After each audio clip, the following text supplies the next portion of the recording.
Well, I think in the interest of time, given we have a compact timeline and we'd love to be doing this for a full day and in person, but I know given in light of COVID and where we're at today, and I don't know, I guess we're kind of used to this by now. We're about 9 months into this. So we were hoping that we could snatch at least a half day virtual conference and keep us all focused, engaged, and energetic, and um, get to listen in on and some of the expertise from our Eide Bailly folks and give a business update that we haven't done in quite a while, as well as hear from Mike Oster on, I'm excited to hear him speak. I think really what we try to target there is to have him help lighten the mood, so to speak, going into the holidays for all of you that have worked so hard, tirelessly through this whole year. We talk about our frontline workers and dealing with the pandemic, and by all means, we owe so much to them, but also know that you have all worked very hard as well to make sure that our everything continues to flow, and we continue to educate ourselves on HHS, amongst many other things. So I wanted to, hopefully that this is something that kind of helps pour into you and invest in you as you look towards the holidays starting next week, and so looking forward to that. So welcome to everybody. I see a lot of familiar faces. I know we've gotten some more people on from Stamford, which I'm excited about as well. I know most of you, not all of you, whether I've worked with you in the past or you've been part of the HFMA gang for a while here. So for those that don't know me, I'm Amber Langner. I am the program chair, vice president for the South Dakota HFMA chapter. And I've been with HFMA since, I don't know, maybe 7 or 8 years now. And I have a lot of other colleagues here on the call that have been part of the chapter or officers within the chapter as well. So it's great to have us all together, and just looking forward to spending the afternoon. I think, in your meeting invite, you have the agenda. Maybe just quick, I'll do a brief overview of that. And that is hopefully here we kick off at 12:40 for Eide Bailly to give an update on COVID funding and single audit implications, HHS reporting requirements, coronavirus relief fund. I know you guys have probably a day's worth of things you could cover, and then it might quickly change tomorrow. We'll see if there's any insights you can give us there and what to look forward to. That would be great. We break after Eide Bailly presents for 10 minutes. I know this is virtual. It's difficult to stay at your computer the full time I know you got plenty of other things on your plate for distractions and competing priorities. So want to allow you some time to break, restroom break, and be able to maybe deal with some of those fires as they may come about. We have a business meeting from 2:20 to 2:45. I think, Gil, you're going to help us lead that and give an update of where everything's at from a chapter standpoint. Michelle Hoffman is going to come in and speak a little bit about the Flex funding, maybe for insight. Our Flex program grant through the state helps us fund our revenue cycle A to Z that we just did last month, and also has been gracious enough to extend that to help us fund some of this event as well. So that's exciting, and she's going to give just some updates, as well as wants to hear from this group as to what are some other opportunities that we can leverage that Flex program for as we move forward and as she looks towards next year. Keynote speaker Mike Oster, he's out of Rapid City. Has done plenty of motivational speeches, I think nationally as well as across our state. And some of you may have already had the opportunity to listen to him speak. So excited to have him. He also, as you may recall in the registration information, that he has included a copy of his book for all of you. So I will be coordinating and trying to get that mailed out to you, which would simply mean that we need to make sure that the address that you registered under is the mailing address that you would like that book sent to. So if you can let me know by Christmas Eve, next a week from now. If there's any changes in that address, let me know. Otherwise, we'll plan to mail that to the address that you registered with. And we'll break after Mike speaks, and then we'll head into our networking event, which is we're excited about. It gives us an opportunity to have a little bit of fun here and go from there. There is also, we are going to be providing CPE, 3 hours of CPE, which will be eligible for the Eide Bailly presentation as well as Mike Oster's presentation. So we'll have Kelly Klein step in here and give just an update on that and what the logistics of that would be. Yep, like she said, we're offering 3 CPE credit hours. There are going to be attendance poll question checks that happen throughout both of those presentations. And I think that they will be up for about a minute, so make sure you're clicking on that. And for some reason, if you are having technical difficulties, or maybe you're just on the phone call and not on a computer, you can email me your responses during those times, and I will put my email address in that chat box, and we will count that as attendance. And then afterwards, we will issue the CPE certificates. That's all I've got. That's great. Thanks so much, Kelly, for facilitating that and allowing for those of us that are looking forward to some CPE to be able to claim that as well. So that's great. Maybe just a few other logistics here. There's a few maybe that we that did not pay via credit card online. So there is you can pay via check and send that check. If you want to just reach out to myself, if you have my email address, or Kelly Klein on the call, and she can provide you the mailing address where you can mail that check to. Throughout the presentation, invite you to, I'll leave this up to the presenters, obviously, for their sessions, but unmute, show your video as much as you can. We want to see you, and we want to pretend that we are all here in the same room, but that way it'll help us stay active and engaged. And if my video goes off, it's just because I'm trying to grab lunch here quick, and I want to spare you for having to watch me do that. But I would really appreciate that participation. I think that would be great. And finally, there will be a survey link that is sent out to this group towards the end of the event or following the event. If you can please fill that out, that would be wonderful. That helps us ensure we get credit from a chapter standpoint for hosting the event, as well as provides good feedback for our presenters. So appreciate that. So Amber, are you FedExing the drink tickets for the networking? So I left that to Jill. No, my drink tickets were at home. That's why I had to run here quick. You guys did your drink tickets? I sent them 2 weeks ago. That darn U.S. postal system. That has been a challenge. My Christmas presents. I don't know if they're going to get here by Christmas, but the mention of FedExing drink tickets. I was thinking the other day we should have done some sort of white elephant with a FedEx on the back end where this is what we've got, and then we can move them around. I did really brainstorm on trying to come up with something that we could do for the white elephant, especially when I saw that John Vetch was registered. I thought, sure, he's going to say something about the white elephant. John, this isn't going to be the same this year. I'm sorry. I'm glad you no drinking ahead of time when the rules say you may not. If you turn your cameras off, we know what you're doing. Oh, that's good. Good memories there. Well, hopefully next year we'll be able to partake in that more live. But if we're stuck in this virtual environment, which I doubt that we will be, by next year we'll make a promise to make that FedEx white elephant gift thing work and come through to fruition there. Good. Any other thoughts or questions before we let Eide Bailly kick it off?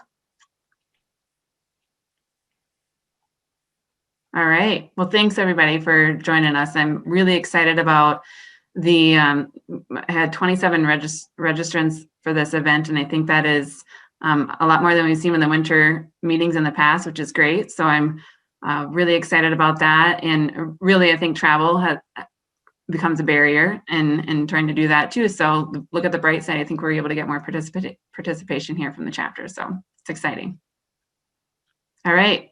Jeff, Joy, Corey, I'll hand it over to you. All right. Thanks, Amber. We'll take it away. Try to get my screen share to work here quickly. Hopefully you're seeing that.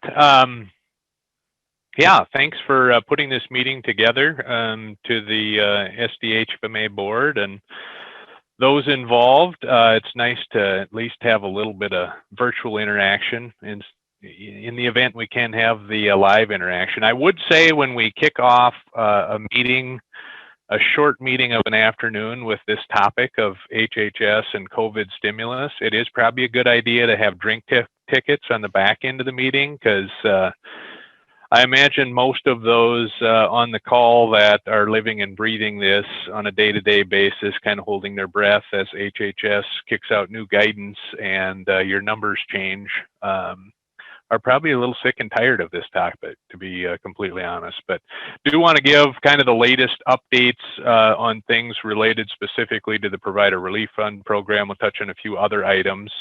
And just as far as an agenda today, I guess presenting with me today, I've got Corey Vinmana and Joy Feige, partners also with the group. So we're spreading the pain of talking about HHS amongst the three of us.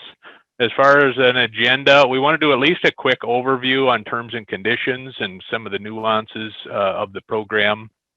We'll touch on at least some of the latest current guidance as it relates to the pieces around expenses qualifying and the calculations of lost revenues, and specifically what everybody's looking forward to, the post-payment notice of reporting requirements, the reporting that's going to be coming up here subsequent to year end, along with frequently asked questions. And then Joy's going to wrap things up with the fun discussion around the single audit requirements that will also accompany these funds for many of you. So with that, we have to have our disclaimer on this content. Given this content has tended to change on a daily, weekly, regular basis, this information should be current as of today. I think Corey and I did a quick check, and nothing new yet as of today, though it does seem like HHS has reverted to sending out new information under the guise of Friday at midnight or over the weekend when they update their FAQs. But the information's current as of today. I fully expect changes, and probably several changes yet to come from here. We'll touch a little bit on some of the discussion of what's out there in the bipartisan Coronavirus Aid Act that is currently underway as part of the discussion too, on some areas where we might look for change and positive change. But in connection with all of this, refer to the source documents, check for new versions all the time, because what we say today is likely going to change. Also, reminder, consult your own compliance, legal and state laws related to this type of information. So with that, I'm going to turn it over to Corey to start us in on the terms and conditions and some background to the HHS program. And looks like you're going to be you're going to man the slides today, Jeff. I'll keep them. That's fine. All right, Just yell at me if I don't advance them. All right, sounds good. So really, from a starting point, just kind of lay some ground rules. As everyone's aware at this point, there was a smattering of dollars distributed throughout the last 6 months, some of which were requested and applied for, others which were unsolicited and just showed up in our bank accounts one morning when we went to check on our cash balances. And you've determined at this point that there's a lengthy list of terms and conditions attached to those. So really just wanted to touch on the kind of the primary pieces related to those distributions here. And it should be noted that this is specific to the general and targeted pieces, exclusive of the nursing home infection control, the RHC distribution, and then also the uninsured program. So first and foremost, the recipients, and also as far as that certification goes, so there was, after receiving those funds, there was a couple of different methods for attesting to them. So first, you could have done it formally by formally attesting to and agreeing to these terms and conditions. The HHS also gave that opportunity that without any sort of action and not paying back those funds within 90 days, it was essentially a de facto attestation to those terms and conditions. So primary terms and conditions here, the recipient certifies that the payment will only be used to prevent, prepare for, and respond to the coronavirus. So at this point, that series of words has probably been etched in your brain to a point where you might even be able to recite it yourself while sleeping. But at the same time, that prevent, prepare for, and respond to the coronavirus is commonly across the frequently asked questions, across the terms and conditions, etc. So prevent, prepare for, and respond to coronavirus, and that the payment shall reimburse the recipient only for those healthcare-related expenses or lost revenues that are attributable to the pandemic and to the coronavirus.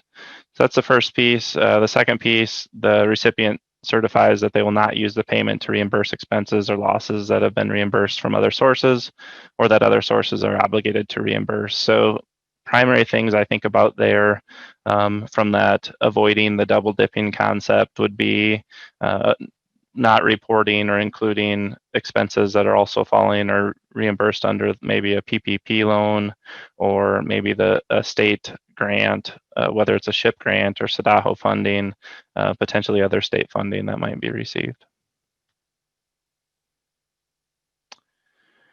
So I think it was in late September where we received our first post-payment notice of reporting requirements. So assuming that you've received in $10,000 or greater of provider relief funds. So just as a point of clarity there, not necessarily recognized into revenue, 10,000 or more, but physically received through the combination of one or more payments, more than 10,000, there will be a reporting requirement. The most recent guidance documenting or providing guidance on this post-payment reporting was dated November 2nd of 2020. So right now, the implications are and continue to be held at this point that there will be a portal made available by the HHS, which is scheduled to be made available on January 15th, and then subsequently you're currently required to submit this report for all activities through December 31st, 2020 by February 15th, 2020. So in summary, from the date it's opened or made available or scheduled to be made available until the current deadline, you'll have 1 month to accumulate and input that information. Also, again, this $10,000 piece really it doesn't apply to that same subset of funding there, the nursing home infection control, rural health clinic distributions, and the uninsured program.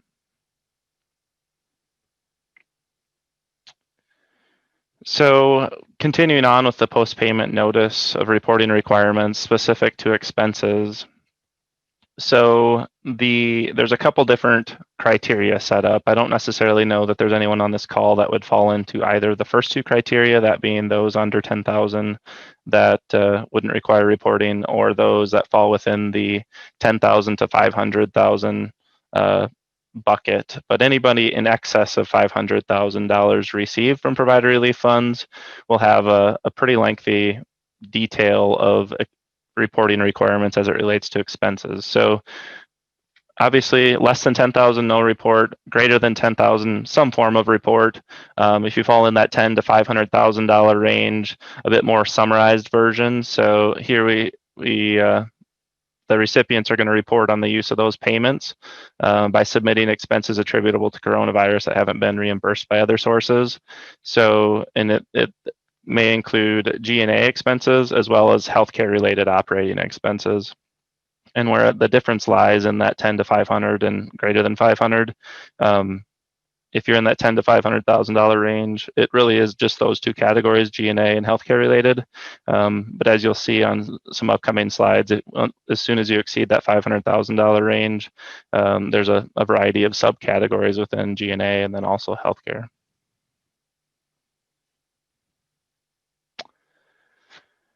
So here's the subset as listed in that reported post-payment notice explicitly. So items that fall within the G&A expenses attributable to coronavirus, mortgage and rent, insurance, personnel costs, fringe benefits. When I think of fringe benefit, and then there's a variety of examples explicitly listed in them. One common one in the fringe benefits would be a hazard pay type scenario, which is of interest to a lot of facilities, and a few facilities have been implementing some of those hazard pay scenarios. Also continuing on with lease payments, utilities and operations, and then there's this kind of catch-all bucket for general and administrative expenses. I think it was listed on the last slide, also explicitly listed in the guidance, but it can include direct, but then also overhead expenditures as it relates to providing that are expenses that are attributable to the virus. So that had covered the G&A component. I mentioned there was two components as it relates to expenses. So we have the G&A and then the healthcare related specifically. This piece here summarizes the subcategories that fall within that healthcare related expense attributable. So we'll have supplies, equipment, IT, whether that's for building infrastructure there, and then also facilities might include some off-site facilities or temporary facilities. And then again, within the healthcare related expenses, we have this catch-all bucket of other healthcare related expenses. On December 11th, HRSA issued a one-page document that gave a little bit of guidance at the top. It was titled Allowable Expense Overview. Throughout that one-page document had a few links directly to the frequently asked questions or to the post-payment notice reporting requirements documents. And then at the bottom had this little blurb that was interesting. I think it's helpful. I think it's for getting you in the right frame of mind when you're thinking about allowable expenses, but it indicated when considering if an expense is allowable under the use of funds policies, ask yourself first, is this expense necessary and reasonable to support patient care efforts to prepare, prevent, or respond to coronavirus? And then secondly, is this expense consistent with our organization's policies and procedures? And really we have this new pot of money or this new bucket of money. Is the spending that we're incurring consistent with what we would do and under our normal policies and procedures, or are we creating new policies in order to, now that we have this bucket of funds? So a little bit of context to think about when considering allowable expenditures. Purchases of capital equipment. So I believe it was October 28th where a frequently asked question came out that caused a lot of turmoil across the provider base. They're with the various facilities thinking of the different requirements that they're going to need to put in place in order to appropriately prevent and prepare for the pandemic. A lot of that came in the form of capital purchases, whether it be related to ventilators or HVAC related modifications. And then on where the assumption was that this would be included as allowable.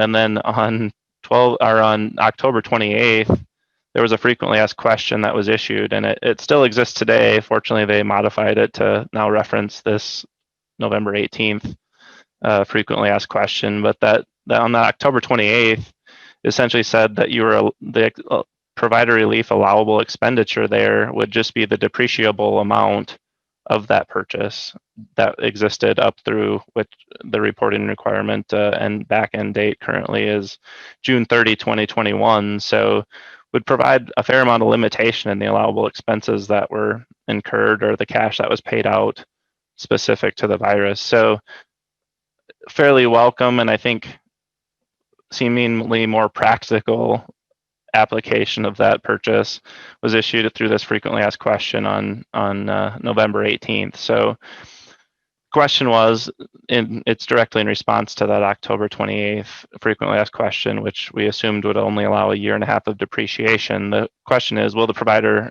relief fund limit qualifying expenses for capital equipment purchases to that 1.5 years of depreciation, or can they fully expense them? And as it listed here, the expenses for that capital equipment inventory can be fully expensed in the case where the purchase was directly related to prevent, prepare for, and respond to the virus. So again, here a list of some of those common examples as it relates to the capital equipment perspective. And these again come directly from the frequently asked questions. Common things that we're seeing as far as clearly the PPE, whether it's masks, face shields, gowns, etc., disinfectant supplies, ventilators, etc.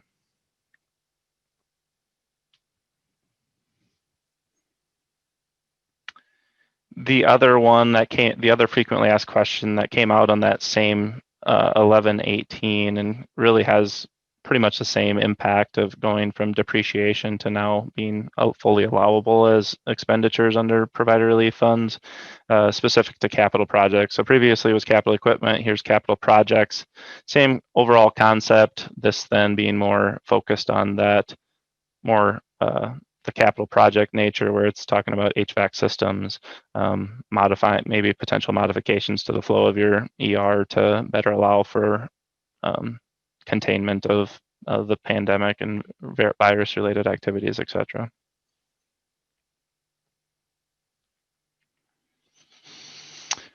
Expenses attributable to the coronavirus not reimbursed by other sources. So when I think back over the course of the last 8 to 9 months, initially when the provider relief guidance was issued and some of the frequently asked questions came out, while there was a lot of questions on the expense side, it seemed like the expense side, you could probably get to a fairly clean black and white answer, hopefully, but that maybe there was a lot more gray areas that related to the lost revenue side, just because you had this opportunity for comparing it to budget or some maybe prior year, or what does that look like? Well, I think over time, I'm not entirely convinced that it hasn't flipped, the script hasn't been flipped on that. I think currently as it's stated, I think the revenue becomes a bit more clear. The lost revenue concept, albeit maybe not beneficial, has become a bit more clear, but this expense side,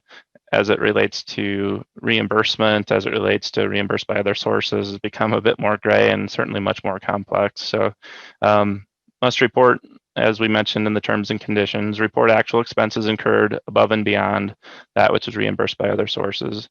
Again, they're included in this piece, permits the reimbursement for marginal increased expenses related to the virus. Example here of a reimbursement scenario related to that marginal increase related to the virus. This comes directly out of the frequently asked questions as well, so might look familiar.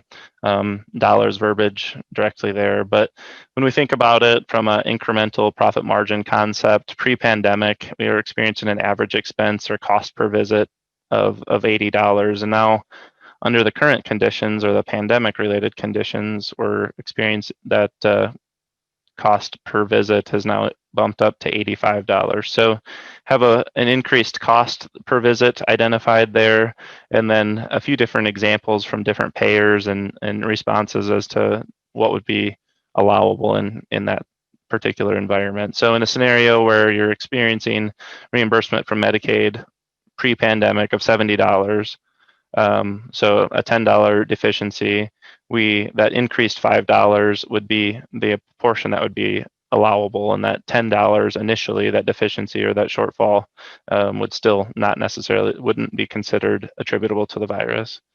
Moving on to example 2 with Medicare, we received that $80 of reimbursement under the normal circumstances. The reimbursement doesn't change now that our costs increase. So again, we'd have that $5 to report per visit.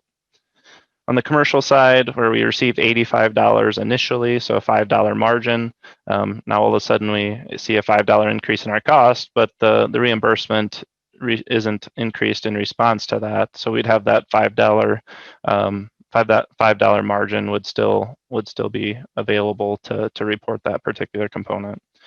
Example 4 here, commercial insurance, we had the reimbursement of $85 originally, and now we have the supplemental is added. So in that case, our reimbursement is already captured through that increase, so wouldn't have anything to report from a provider relief allowable portion. And then lastly, in example 5, the claims reimbursement for those healthcare providers and facilities that are in the uninsured program. We had the $80 of reimbursement, see the increase of cost of $5. So again, we would have that, which isn't responded to with an increased reimbursement, would have $5 to report through that provider relief. This is always one where I think it's the concept is so easy in the event we treat one patient per year. Yeah. But in the context of tens or hundreds of thousands of encounters, it's kind of crazy to think providers have the ability to work through this. But it's certainly not a calculation that gives you this is the exact answer and it's a hard and fast, this is the difference. It's certainly a lot more of an estimate, I would say, than it is an actual number. Estimates are fun to audit. So that just means that you need to retain your documentation of how you got there so that you can support the estimate. But Okay. and then this particular component here, again, an example of healthcare expenses that are attributable to the virus, not reimbursed by other sources. So this is again where my comment came from. Similar to the margin concept on the reimbursement example previously, this one here where it seems like we had PPE purchases last year, we have PPE purchases this year, and it's pretty easily identifiable what those provider relief attributable components might be, but it's not quite that easy. So providers first calculate the change in the cost from last year to this year. So as you can see in the information below, you had the PPE supplies in 19 of 1,000, PPE supplies this year of 4,000. So then the next step is, after identifying that increase, is applying reasonable assumptions to determine the portion that is not offset through normal increases or other assistance received. So when we look at that $3,000 delta or increase in supplies expense, we need to determine the portion that's actually attributable to coronavirus. So in this particular example, of the 3,000, where the conclusion is that 200 of that 3,000 was attributable to the virus. So I can only assume that the $500 difference there is inflationary, operationally just demanding more on a natural demand basis. But the identified portion is the 2,500 that's attributable to the coronavirus. Step what seems like 10 in this individual example is identifying the portion that's attributable to or reimbursed by other sources or obligated to be reimbursed. And in this particular scenario, albeit through reimbursement or another grant or another form of aid, we've got $1,000 that was reimbursed by other sources of that 2,500, which leaves us with that resulting $1,500 that would fall into that provider relief funding category. I believe this is where Jeff gets to play that gets his us, input. I'll unmute myself. And that gets us to the cost-based reimbursement. So if those two examples that Corey shared were not confusing enough to try to consider applying in the context of your operations, then we weave in the cost reimbursement piece. I think a lot of folks were extremely excited in August when CMS sent out some clarifications that we were not going to have to offset some of this HHS grant funded dollars on our cost reports. Instead, HHS chased it from the other side in one of the FAQs that was sent out. So with this, one of the awful October 28 FAQs, how does cost reimbursement relate to my provider relief fund? It starts in by saying you have to follow the CMS instructions for cost reporting. But under cost reimbursement, the payer agrees to reimburse the provider for the cost incurred in providing services. In these instances, if the full cost was reimbursed based on this method, there's nothing eligible to report as an expense attributable, basically saying, it's reimbursed by another source. In cases where there's a ceiling or, some amount that isn't fully reimbursed, the cost reimbursement is implied, essentially up to that amount. So those incremental costs over and above what you'd receive in reimbursement are eligible for reimbursement under the provider relief fund. So the multiple quandaries that providers are faced with in this, and it's not just critical access hospitals. We've got freestanding rural health clinics. We've got PPS hospitals that have maybe a program or two under cost reimbursement, or the rural demonstration program. Lots of impacts related to this piece. So the question ends up being then, for these expenses that we'd otherwise come up with, and applying the examples Corey talked about, we then also have to come up with some estimated amount of the reimbursement impacts related to the cost reimbursement programs that are in place. So when you think about that with your protective equipment costs and so forth, there's some portion of that the Medicare program is going to share in under, for instance, the CAH program. So we have to further reduce that by what we anticipate the reimbursement to be. So there's been a few really good pieces put out, one by HA, one recently by HFMA, that just talks about how crazy it is to think that providers will have the ability to come up with an accurate way to reflect this in the short period of time that we have here between January 15 and February 15 to come up with that estimate. But in the event this sticks, really, I think you're going to be faced with coming up with some type of a Medicare utilization times your cost to charge type ratio to figure out what truly would be the impact on those expenses that you would otherwise be reporting, to reduce those if you are a cost reimbursed provider. So in thinking about that, a particular admin and general expense, if you're 50% Medicare utilize the CAH program through your rates, is going to pick up 50% of that cost. The real trickiness, I think, gets into applying that then, on how granular of a level are you supposed to do that? Is it an overall kind of utilization level? Is it department by department?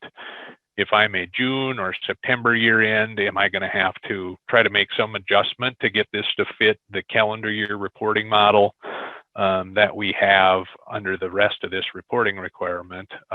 Those are the tricky pieces. So at the end of the day, I think it's going to be an estimate, and you're going to have to follow at least some level of calculation to determine how to reduce some of those expenses that would be claimed if you're a CAH. Jeff, there go was a comment in the chat from Marcia. Marcia, Oh. did through that slide, it was kind of, we talked about this piece right there. Any that answer your question?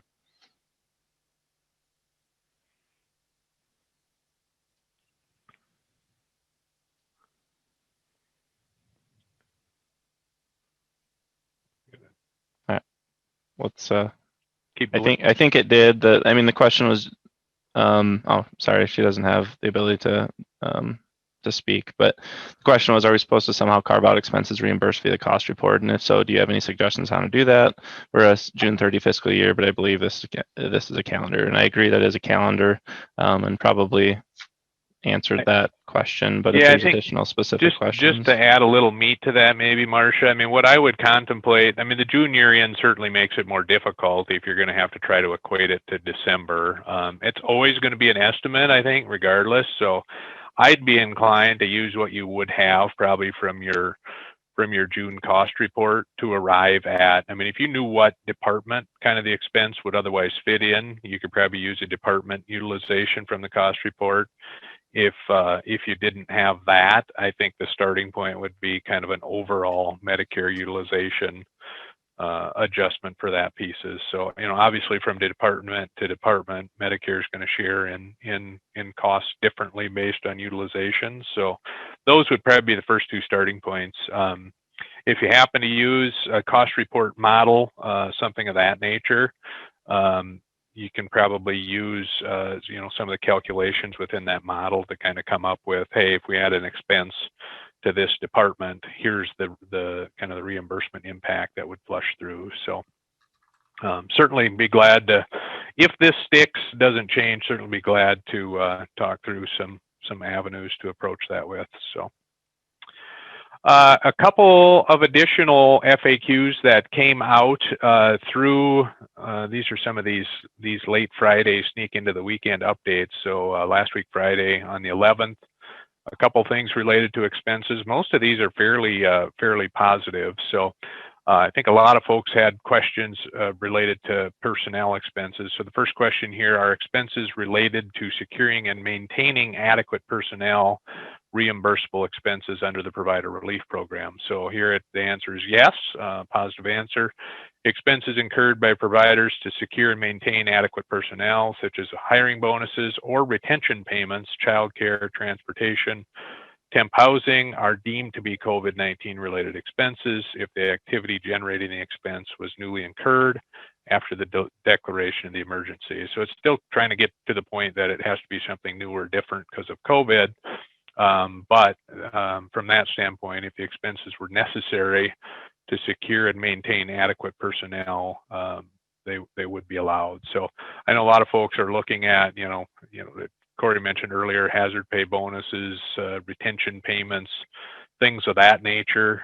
In this period of time where the nursing staff and other frontline folks are having a pretty rough go of it, using those types of avenues with these funds, I think are wise uses and certainly would be well received by staff at the facilities. So also a question related to expenses are outsourced or third-party vendor services that enable access to healthcare services reimbursable.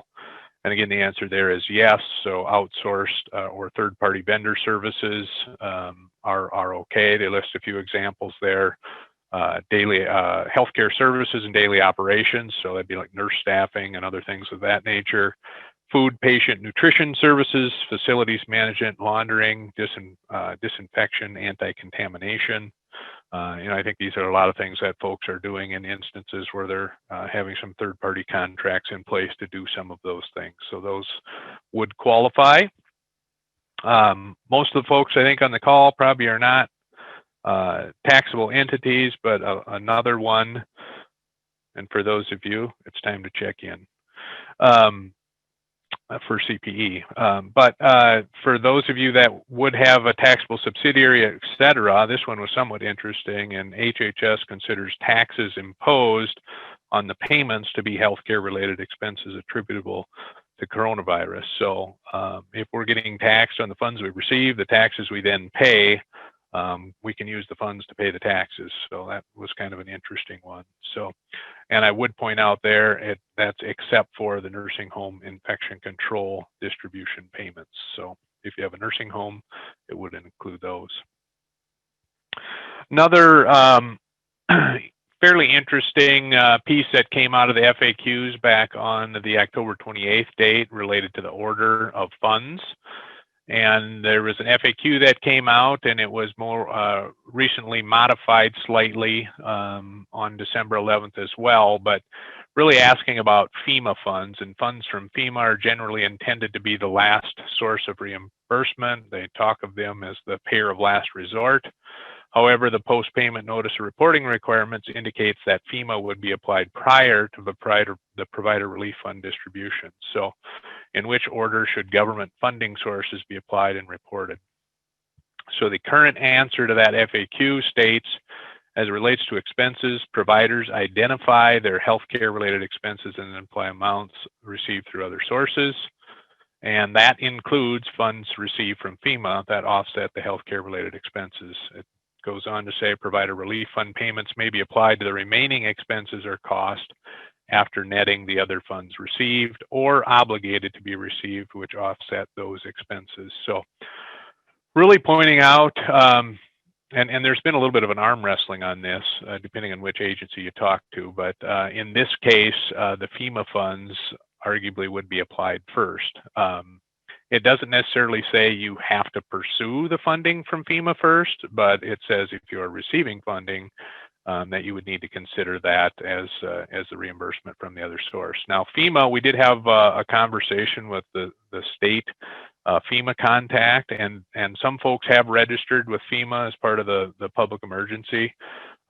And in those cases, the FEMA office did say that you can feel free to reach out to them and ask questions about anything as far as expenses you have that they would reimburse, and they will respond to those saying whether they will or will not reimburse those. So in that case, certainly probably a recommendation to consider registering with FEMA as part of the emergency if you haven't already. And then if you have some specific expenses that you want to float by them, it's probably worth doing so.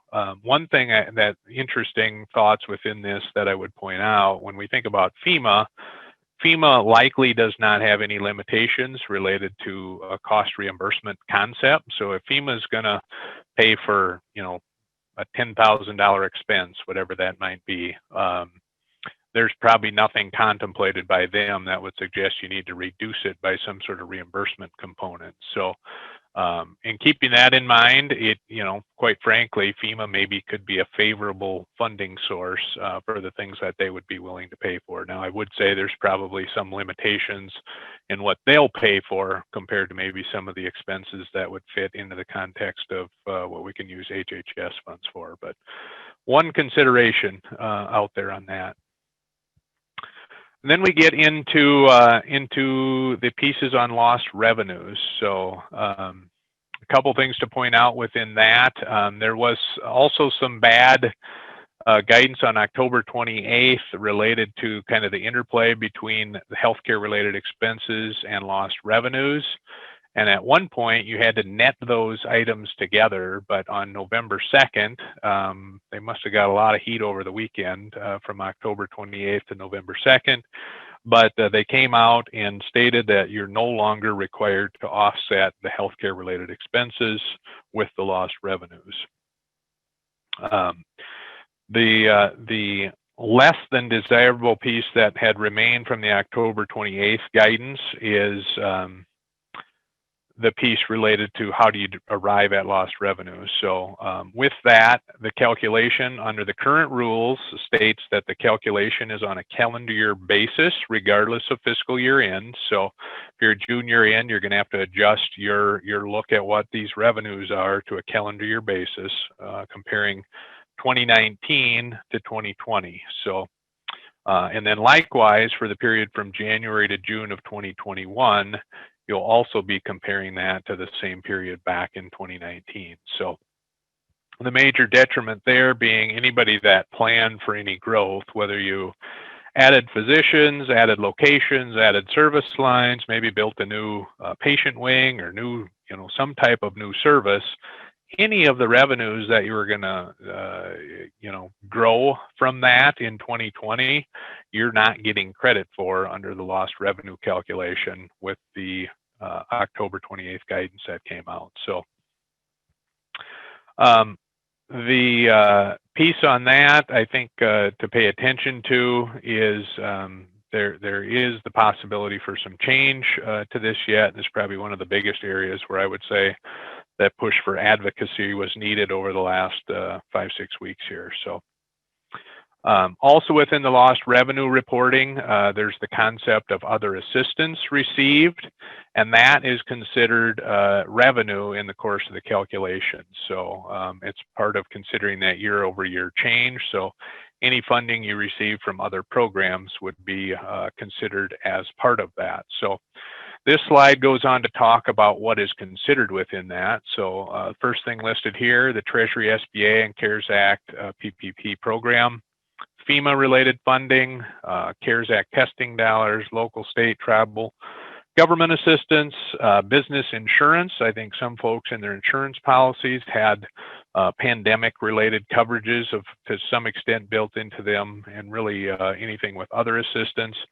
All of those are considered really part of your 2020 revenues and considering the lost revenue calculation. So the most common thing we're running into there is, yes, somebody may have less revenue in 2020 compared to 2019, but they also maybe got a PPP loan for $1 million or something like this. So in that situation, that $1 million PPP loan is going to cut into the lost revenue calculation under the current rules. The last bullet on the screen here also includes interest earned on PRF funds. So there was an FAQ that was released that also stated if you took the PRF money that you got either asked for or got automatically deposited in your accounts, and you turn around and put that in an interest-bearing account of some kind, the interest earned on those PRF funds is also considered other assistance. So that's another tricky piece to consider when we think about the reporting that's going to be required here in the new year. Other patient care revenue, another FAQ piece that's out there. Should providers include fundraising revenues, grants, or donations when determining patient care? And in that, there's an answer to that question. To calculate lost revenues attributable to coronavirus, providers are required to report revenues received from Medicare, Medicaid, commercial insurance, and other sources for patient care services.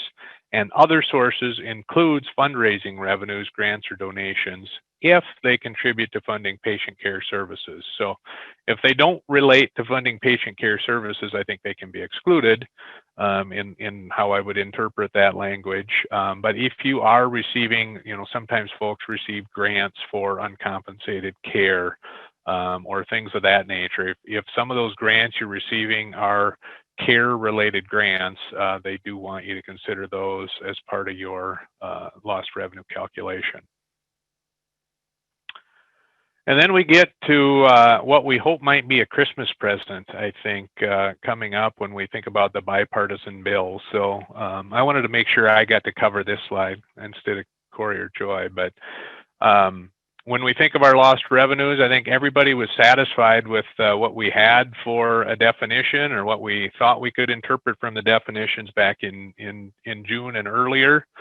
The bipartisan bill and the current language included in Section 202 of that bill that we expect to be voted on here soon, and it could realistically get passed by Christmas, includes the details here. I'm just going to focus on the bolded underlined pieces on the screen, but basically saying providers can calculate lost revenues that are attributable to coronavirus by any reasonable method, which I really like, including a method that calculates the difference between the budgeted and actual revenue of the eligible healthcare provider on a monthly, quarterly, or annual basis. So really very favorable. It keeps the any reasonable method language, which provides some flexibility, and it brings back the concept of budget within that.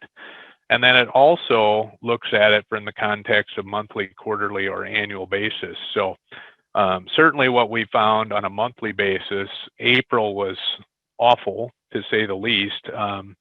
Some facilities have seen a bounce back on a monthly basis subsequent to year end, where they're maybe running ahead of prior year, ahead of budget. So the language in this bill, I think, would suggest if you can look at that monthly, you might have some months where the lost revenue was significant, and then wouldn't have to net back months where you're running ahead on revenue in that calculation. So clearly would make it much easier for providers to retain their funds.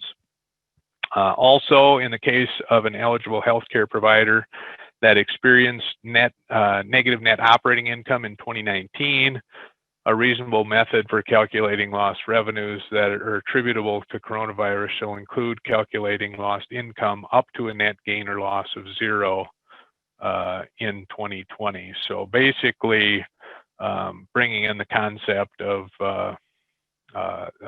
helping facilities get back to kind of a break-even level for both 2020 as well as the 6 months of 2021. So, and this is not actually a typo; it's copied straight from the law. So they have a few edits probably to make there. So the other piece within the bill, and again, it'd be great if this passes. It's favorable for the health systems because there are provisions written into it to also allow for the allocation of targeted funds across subsidiaries. And it's worth looking at the detailed language in the event this passes within that, but that also will provide a lot of flexibility to folks that are in multi-entity type health systems and can figure out how they're responding to coronavirus across the system versus on a a piece-by-piece basis.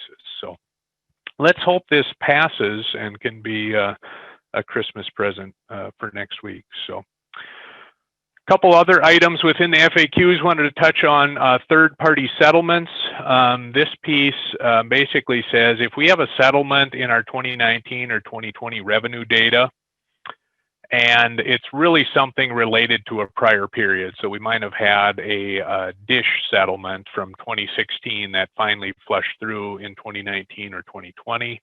It's saying we can exclude those from the patient revenue payments received reporting and don't have to include those in those years. So certainly if there's some type of cost report settlement of significance or a DISH settlement, some type of settlement from prior years that's impacting your 2019 or 2020 revenues, consider that when you're gathering your data. And with the reporting requirements, there's also quite a bit of additional information in there as well. The guidance contains several other requirements that are to be tracked on a quarterly basis. So this is going to take some time, and January 15 is going to come upon us quite quickly. So in the event that does not get delayed or any other changes, it's worth, if you haven't already, paying some attention to the requirements and reporting. So that revenue information is supposed to be reported on a payer basis. There's also some information on personnel, patient, and facility metrics that are included in that. So familiarize yourself with those items. Again, from a timeline standpoint, the reporting guidance establishes a deadline for the use of funds by June 30 of 2021. So just 6 months into 2021, we got to figure out how to use this money. The first report currently is due February 15th of 2021. And as Corey mentioned, the portal is supposed to be available no later than January 15th. So we really only have a 1 month period to get the reporting for everything up through December 31st complete. And then the last 6 months of eligibility, that period, you only have the 31 days of July to get that reporting accomplished. Another area with quite a bit of advocacy pushback for providers from different groups and just, the realistic ability to accurately report that in that timeline is going to be extremely difficult. Did I mention this already? The report is important. Within that, the other pieces that are important are determining amounts claimed under the program. And this reporting will also be a heavy driver in the federal program audit requirements. So as we get into the discussion on single audit, this reporting is going to be for sure a driver and an important component in that. It will also be a basis for any subsequent audits that happen by the respective parties, HHS doing audits themselves, the OIG, any others in that process. Wanted to include a couple other significant FAQ updates. Not sure this will impact anybody on the call, but they did have a fairly significant change to an FAQ on a situation where somebody received more than they expected to, or they received an amount in error. And before, it basically said in this FAQ that as long as you can use it for the appropriate purpose, and I'm paraphrasing that, as long as you can use it for COVID-related expenses or lost revenues, you could keep it as long as you could justify it. But now the answer to this has changed as of the December 4th date, that if HHS identifies a payment made in error, they'll recoup their erroneous amount. And now it says if a provider receives a payment that's greater than expected and believes it was made in error, they should contact the hotline and seek clarification. So if the event there's anything, you got a funny amount of money or it just doesn't make sense in the context of what's out there, this is a pretty interesting update to that FAQ. Tax considerations, not going to spend a lot of time on this, but if you do have taxable subsidiaries, reach out to your tax advisor, specifically determine a course of action related to tax planning with these funds. Another, before I get into this other stimulus program slide, another piece that I would point out that was new as of yesterday is for those that applied for phase 3 funding that you originally had to apply by November 6th. That funding information was released yesterday, so there's another $24.5 billion in Provider Relief Fund funding that was beginning to be distributed based on the data submitted back in what you were required to submit on November 6th. And if you recall, that data, for those that submitted, that data requested first and second quarter revenue and expense information, et cetera. So HHS basically took that information submission and made some allocations and calculations to arrive at amounts that facilities were reporting as lost revenues in that reporting process. So keep an eye out. If you haven't checked the cash balances here this week and you submitted for phase 3, it could very well be that you received additional funding. We also continue to see funding for those with nursing homes related to the incentive payments that are coming out. So moving from here on to other stimulus programs. So early in the month, it was announced the South Dakota coronavirus relief funds.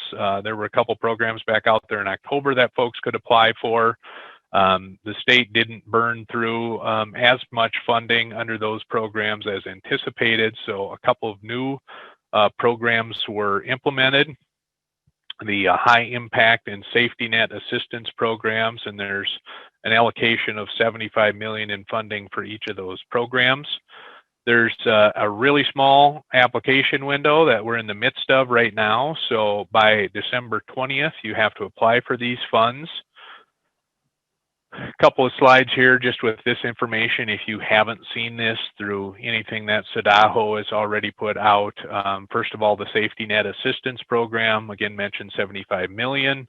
And this goes to the recipients in some of these categories: residential treatment facilities, some of the Medicaid waiver services, in-home services, adult daycare, et cetera. You can see the list there.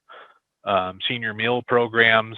This allows funding based on a tiered calculation, and there's 12 tiers where programs can get between $2,500 and $1.5 million per facility. So fairly significant funding, especially when you look at the tiers, the percentage of funding as a percent of that total. It's a significant funding source. So one thing to note on this is providers of multiple service types are eligible to receive an award for all eligible service categories, as well as the service types for the COVID high impact program, which we'll cover on the next slide. So if you're doing some of the things on that recipient list as part of your overall organization, you can get funding from both this safety net program as well as the COVID high impact program.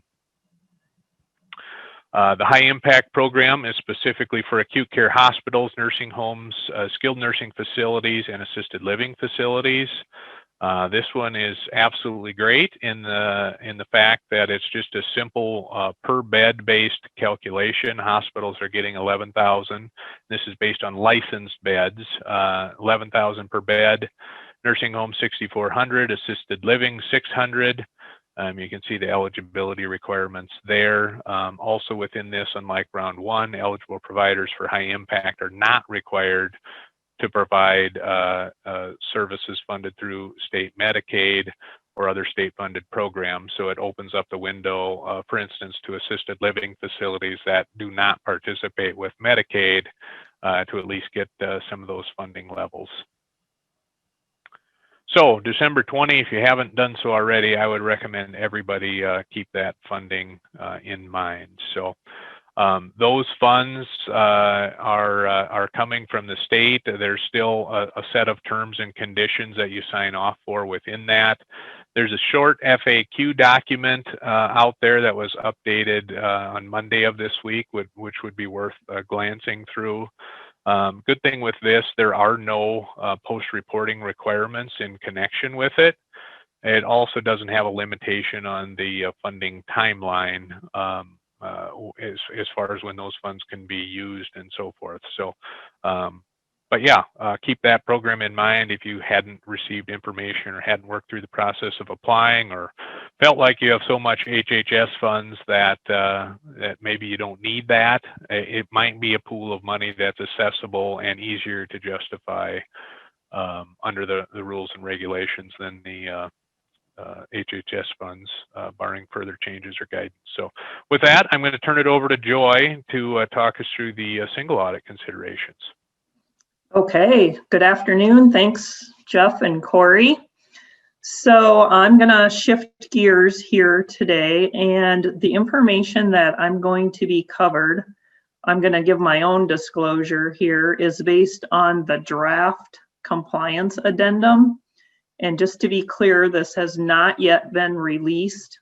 They've been telling us that they're going to release it. OMB is going to release it any day, but they've been saying any day since before Thanksgiving.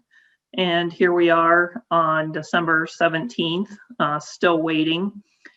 So OMB has been working with AICPA, the Government Audit Quality Center, on this draft supplemental addendum, and our firm has been providing some feedback to GAQC when they request it. So we've viewed several versions of the portion of the provider relief fund of the compliance addendum.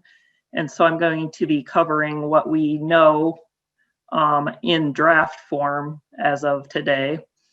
And for those of you that aren't familiar with single audits, the compliance supplement, when I refer to the compliance supplement, that's what the auditors use. Related kind of gives us our guide as far as what OMB wants us to test. And the compliance addendum is a unique add-on this year. Normally the compliance supplement is released in June or early July. And because of all the new COVID funding sources, they need to now release this compliance addendum. So with that background, I'm going to dive in. So within the draft compliance addendum, they currently have extended due dates for completing your single audit. And so typically the single audit is due to be completed 9 months after your fiscal year end. And what this extension does, it gives you an additional 3 months beyond the typical 9 months to get that single audit completed and filed with the Federal Clearinghouse. And that 3-month extension only applies if you do receive COVID-19 funding, which I'm sure everyone on this call likely did. The extension is automatic. You don't have to apply for it or request it. However, key here is that you need to document why you couldn't meet the 9-month requirement, which is probably pretty easy and consists of a couple sentences. There is, for those of you that have a December 31, 2019 year end and you don't yet have your single audit filed, you have until the end of this month to get that filed. That's the only remaining extension under the actual extended due dates that have been published at this point. Okay, moving on to the next slide then. This is just kind of giving you a visual so you can see you have a full 12 months. So for those of you that have June 30, 2020 year ends and you have COVID funding, you can have till June 30 of 2021 or a full year in all cases. If your year end falls beyond June 30 of 2021, so if you have a September 30 year end at this point, we believe that you will have the 9-month requirement until further extensions are granted.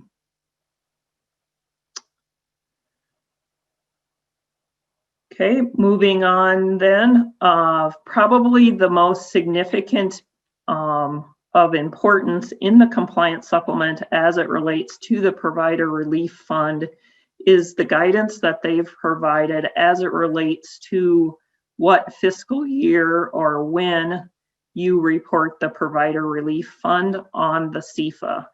And so this was kind of a game changer for us. Initially, we were thinking we were going to have all kinds of June 30, 2020 single audits that needed to get done. But what this guidance is saying is if you have a fiscal year prior to December 31 of 2020, you're not going to report any provider relief funding on your schedule of expenditures until next fiscal year. So no matter what you spent, no matter what your lost revenue is, nothing is going to go on your CFA or schedule of federal expenditures until fiscal year 21. If you have a fiscal year end of December 31 of 20 through June 29 of 2021, so pretty much everybody except June 30 of 2021 and beyond, what the number you're going to report for single audit purposes, they want to match the HHS report that is due on February 15th that Corey and Jeff have both referred to. So I think they're trying from HHS standpoint to make that as simple as possible for the recipients so that they can agree what you reported on February 15th to the single audit requirement. They have not yet released any guidance or indicated what they're planning on doing if you have a fiscal 30, 2021 or later year end, whether that will be an 18-month period at that point would be my guess, but they are saying stay tuned for next year's compliance supplement for that information. Okay, so Jeff touched on this briefly, but I just kind of want to reiterate. This is really important. If you remember anything from my presentation, paying attention to the numbers that you report on the HHS February 15th report is really important because if you are subject to single audit, the auditors are required to express an opinion on the reporting compliance requirement, and we're going to have to test the February 15th report.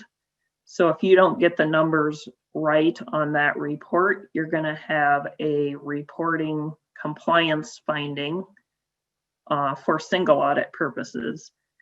And because they're indicating that the February 15th report also is the number that you report on your schedule of expenditures, if you don't get the number correct, it will automatically trigger a preparation of financial statement because the schedule of expenditures is considered a financial statement.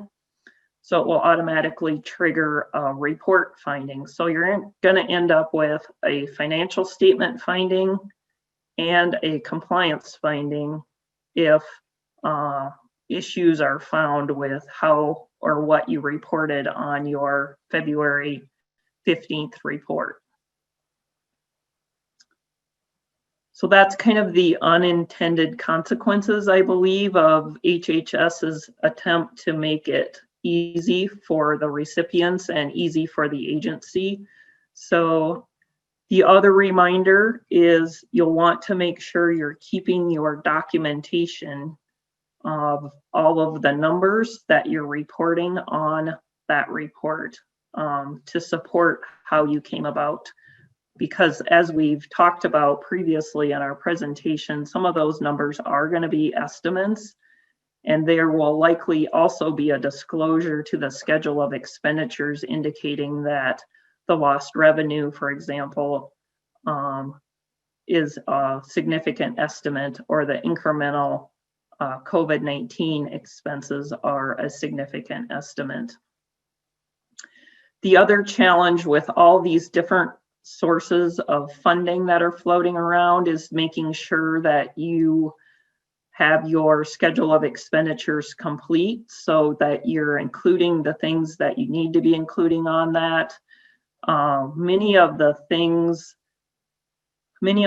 sources, it's still unclear. I don't have all the answers. The GAQC of AICPA doesn't have all the answers, and they're asking for clarification as to what does or doesn't go on the CEFA. The only clear answer at this point is that the PPP loan is not subject to single audit. Just want to relay that.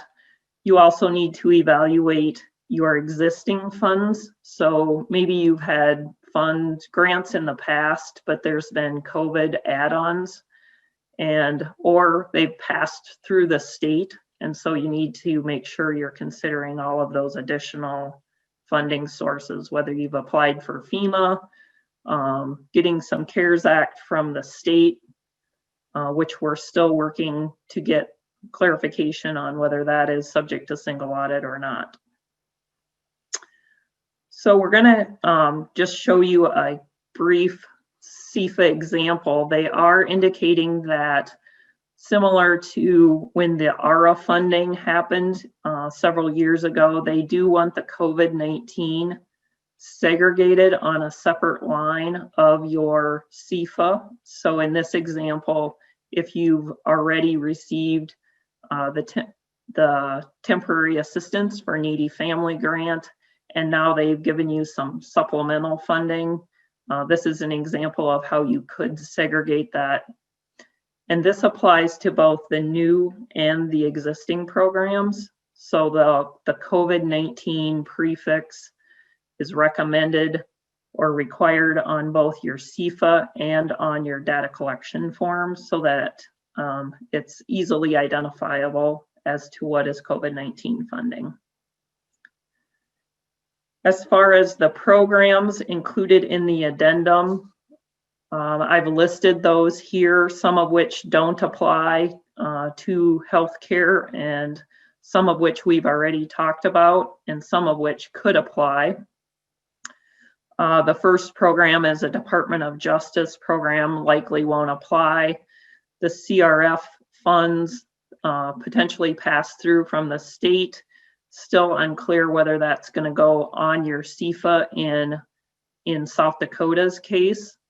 The telehealth program is through the Federal Commission, Communication Commission, so likely won't apply. Education stabilization likely won't apply. We're spending the majority of this discussion on the provider relief program, but then we also have the uninsured testing portal as well, which has its own unique challenges. In this slide, I've actually copied the wording right out of the draft compliance addendum, because if you're hoping that the compliance addendum is going to give you additional guidance on which types of activities are allowed or unallowed, it really is not. It has the same language that we've already reviewed with you. So this is what it says about all distributions except the skilled nursing facility infection control distribution. So the same prevent, prepare for, respond type language in this. And then funds appropriated shall be available for building or construction of temporary structures, leasing of properties, medical supplies. So again, really generic, again, similar to wording what we've covered before. It does, again, talk about the risk of double dipping. Your funds may not be used to reimburse expenses that have been reimbursed by other funding sources. So key reminders here as you're going through and determining which costs you're going to apply under the provider relief funds.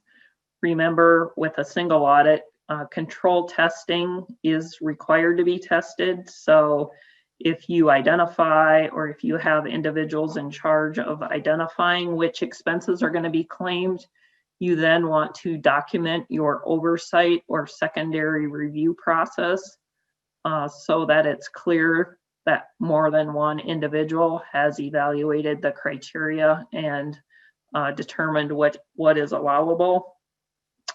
Also, the clearer you can make that you're not double dipping on how you're tracking your funds, that would also be to your advantage. Because again, your documentation not only has to satisfy your auditing firm, but also if it's subject to OIG or HHS review. The next slide is the same information, except this is the skilled nursing facility infection control distribution. And so this is more specific, but again, similar information to what has been provided in the guidance previously. So we've already hit on the reporting multiple times. I'm just sharing with you here the fact that the auditors are going to be required to test the key line items and other information. So we don't know what the key line items are that we're going to be required to test at this point. We don't even know for sure what the key line items are going to look like. But again, remember to keep your support as far as what numbers you're reporting on each of those line items. And then again, document your oversight and secondary review process so that it's clear that more than one individual has been involved. Okay, this we are not entirely sure if it's going to stick in the draft compliance addendum. What this is trying to do is it's trying to address the fact that the guidance has changed multiple times, and perhaps entities have made decisions based on prior guidance, which now has been changed, and perhaps that expenditure is no longer appropriate. The GAQC has significant concerns about keeping this guidance in the compliance addendum, because what it's basically doing, it's asking the auditors to audit a moving target. But if you have the situation where you made a purchase acquisition based on the guidance that was available at the time you made the purchase, if you are keeping track of all the different versions of the guidance, potentially you can support why you think that was allowable at the time you made the purchase. And so again, we're not sure if this will remain, but I wanted to hit on the fact that they are trying to address the fact that they've changed their mind multiple times.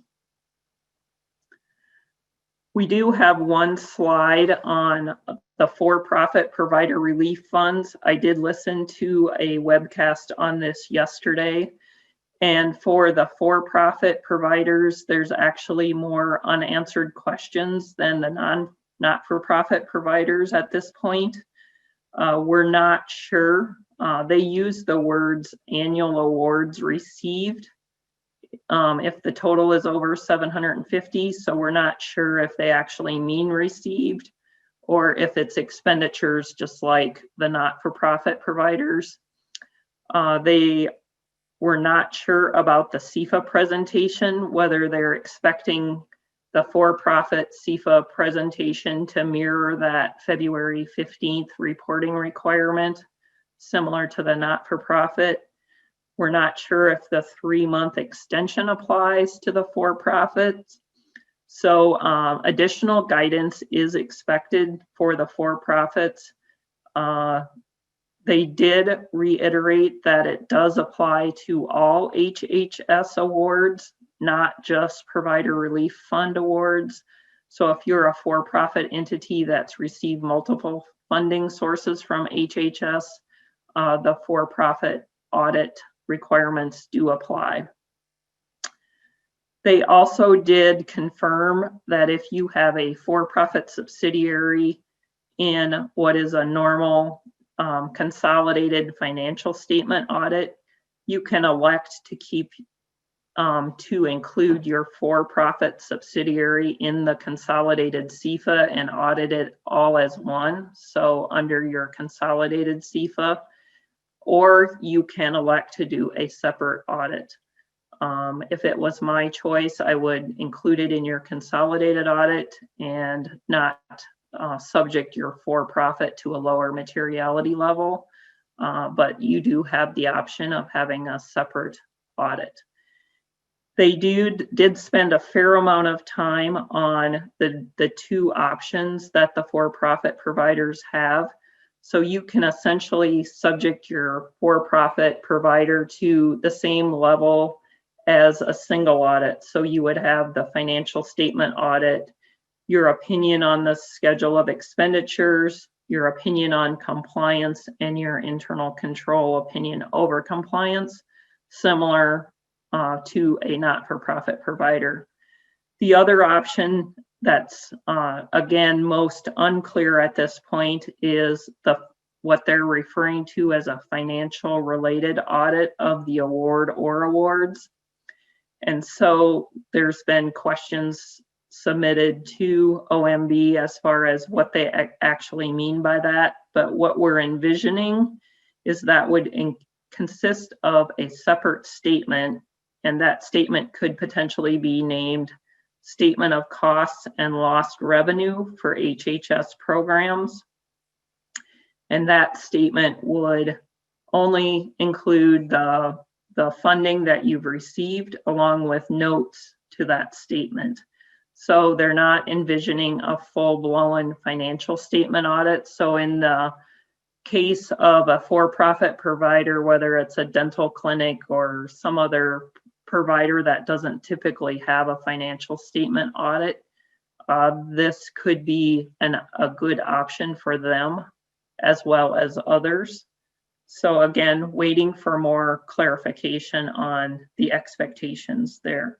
The advantage of that option would be that there would be no report on compliance or internal control over compliance.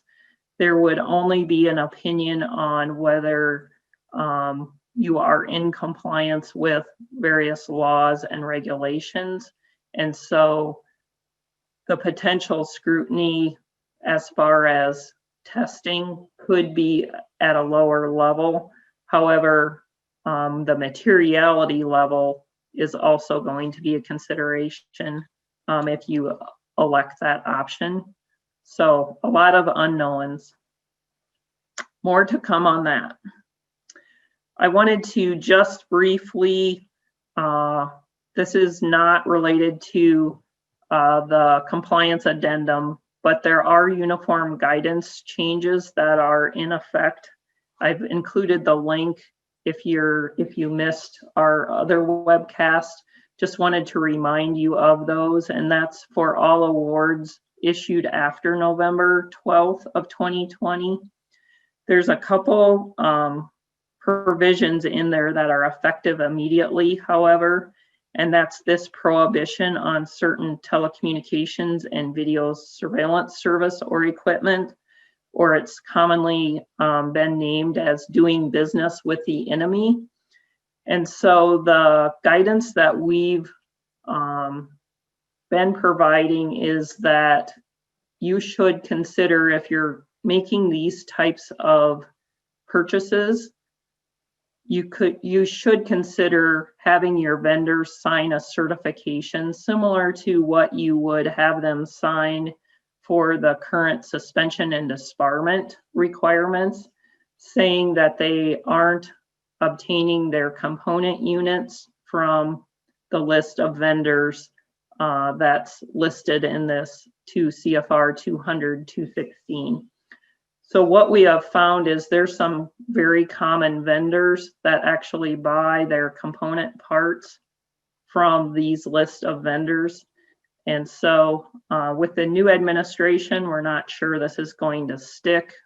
This was kind of an agenda under the Trump administration, but just want to make sure that that's on your radar as you are likely purchasing some of this type of equipment. There's also some changes to the procurement requirements. So if you have a purchasing department, that should be on their radar as well. We are doing a webcast on January 15th, or excuse me, January 5th on the compliance addendum, hoping that the compliance addendum comes out before January 5th. So any questions any of us can address? Hey, Joy, this is Austin. I have one. Sure. So only the provider relief funds are subject to kind of the 1 year deferral. I'm mostly thinking of the COVID uninsured program. If that's not deferred, then maybe an additional item some of us need to add to our CEFA. So the 3-month addendum extension applies to all COVID-19 funding. It is all, okay.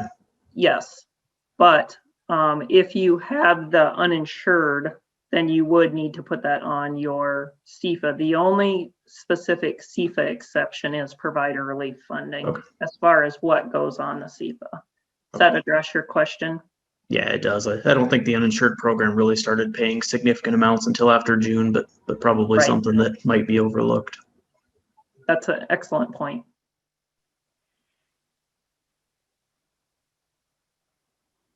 And again, the 3-month extension is on the draft addendum, so it isn't official yet, but I think given the fact that it's December 17th, I don't think we can get all the single audits done in the amount of time. Just the for-profit single audit requirements, they were saying it's going to trigger the provider relief funds. It's going to trigger 3,000 single audits over the next 2 years. So, which is a staggering. That was probably before the phase 3 funding that went out yesterday. It was Right. probably not included in that math. So imagine that number only went up. Right. I had a question, if I could, for Jeff and Corey. Yeah. Apologize for before. Not in my office. Marcia had stepped out. This is Joel Nelson in Huron, and I didn't realize I had a mic. So just a couple of questions.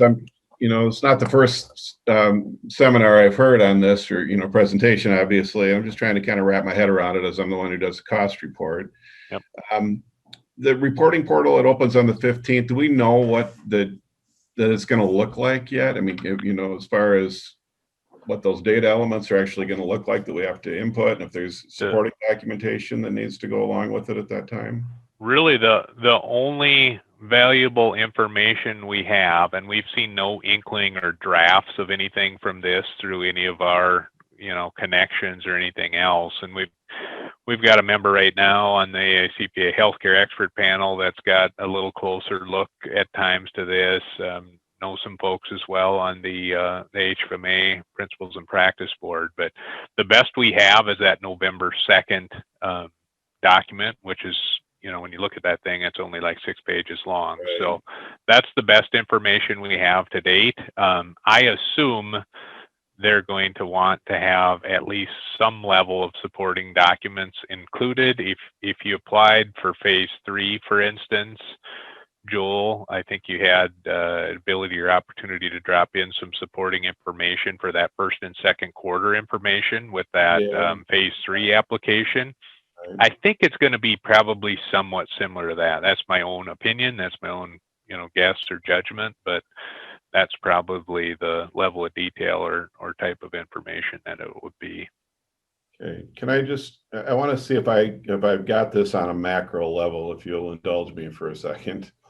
So there's 2 basic numbers we're going to start with: our increased expenses and our decrease in revenue, subject to all the exclusions and whatnot that we talked about, gets us a total. And from that total then we have to see how much of the COVID grant money that we can keep, so to speak. We have to subtract from that the interest we earned on those COVID relief funds, the Medicare reimbursement through the cost report, the any fundraising efforts, like our foundation raised a little over $100,000 specifically for COVID.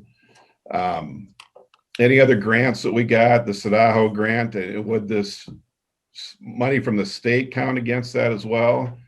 And I think somebody else mentioned the UHG, the uninsured reimbursement for, patients that are COVID patients that don't have insurance.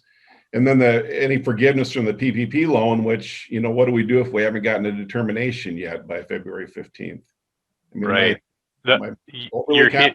you're hitting on a lot of the right questions related to that. I wouldn't say we know black and white answers to some of those, but what you just listed off, I think all of those are relevant.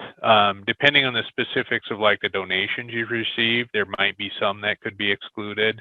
And looking at the language with the state funding, especially this most recent piece, to me, I think it clearly would, under the guidance, fall under that other assistance type category and would need to be reflected. The PPP forgiveness, we think it's more likely a scenario that it's going to be based on kind of a judgment similar to what they put out on the tax side. I mean, if you anticipate, fully anticipate you're going to qualify for forgiveness, it probably would time up to when the funds were received. If there's some question to that, it might be that period would be deferred and the forgiveness wouldn't be an offset until, say, that 2021 period for that assessment. So, but the rest of what you're talking about, I think certainly would be, at least on a macro level, kind of moving down the right path on things. The biggest impact right now would be, things like the PPP forgiveness having to be an offset. That can be pretty significant for, facilities similar to yours, where you got a sizable workforce and probably received a fairly sizable PPP loan. So, right. It's a little bit anxiety inducing. Yep. Yeah. And again, this is all guesswork, obviously, with the change in administration, coming about a week after this portal opens. How likely do you think there'll be some retroactive changes to how they're, I know it's changing constantly. It just seems like with an entire new administration, I wonder how that's going to impact everything. I'm with you on that. All of this stuff is going to be my opinions as well. But when we think about a bill that probably is going to get voted on here and, could have significant changes that would impact the eventual reporting requirements, as well as the fact that January 15th is coming up fairly quickly, I would go as far as saying, if we think back originally, HHS said, hey, you're going to have to report quarterly starting in July. And then in August, they said, well, we'll get you some information in September. And then they said, well, it's going to be January 15th.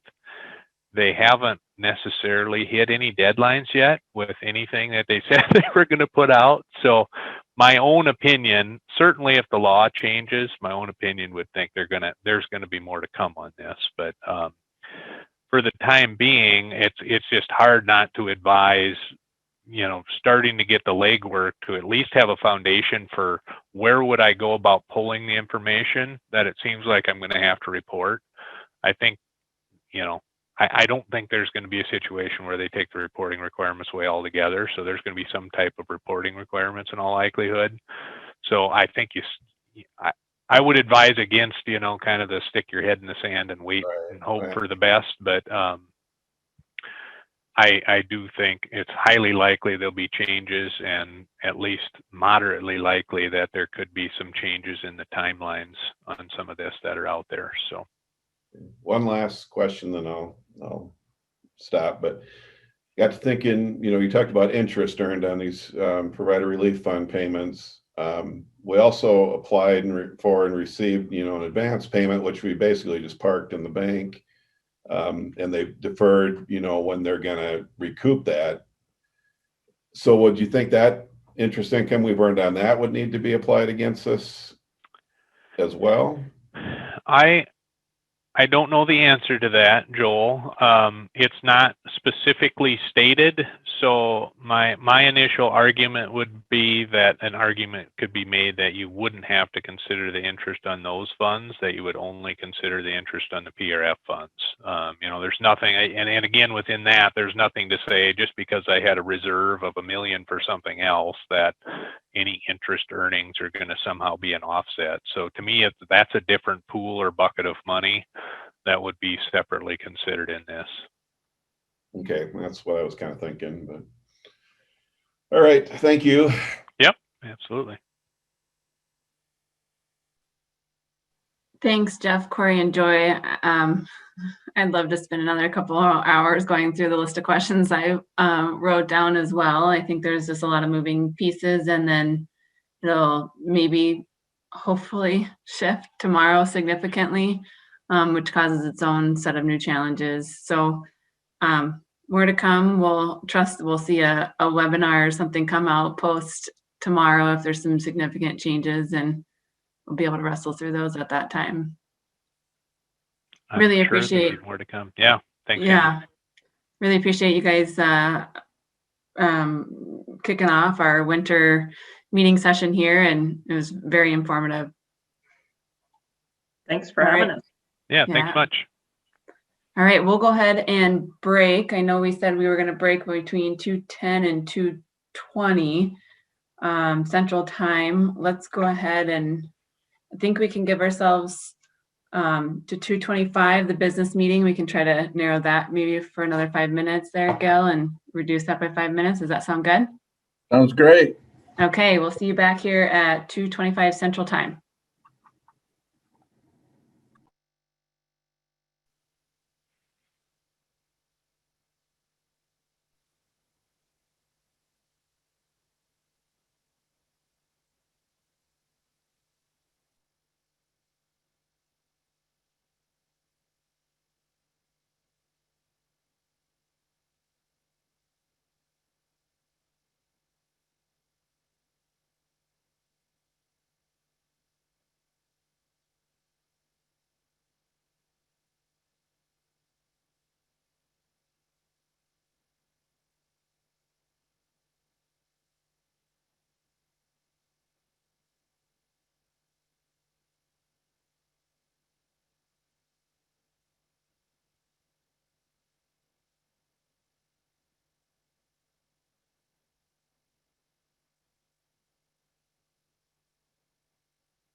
I've got my happy hour drink already.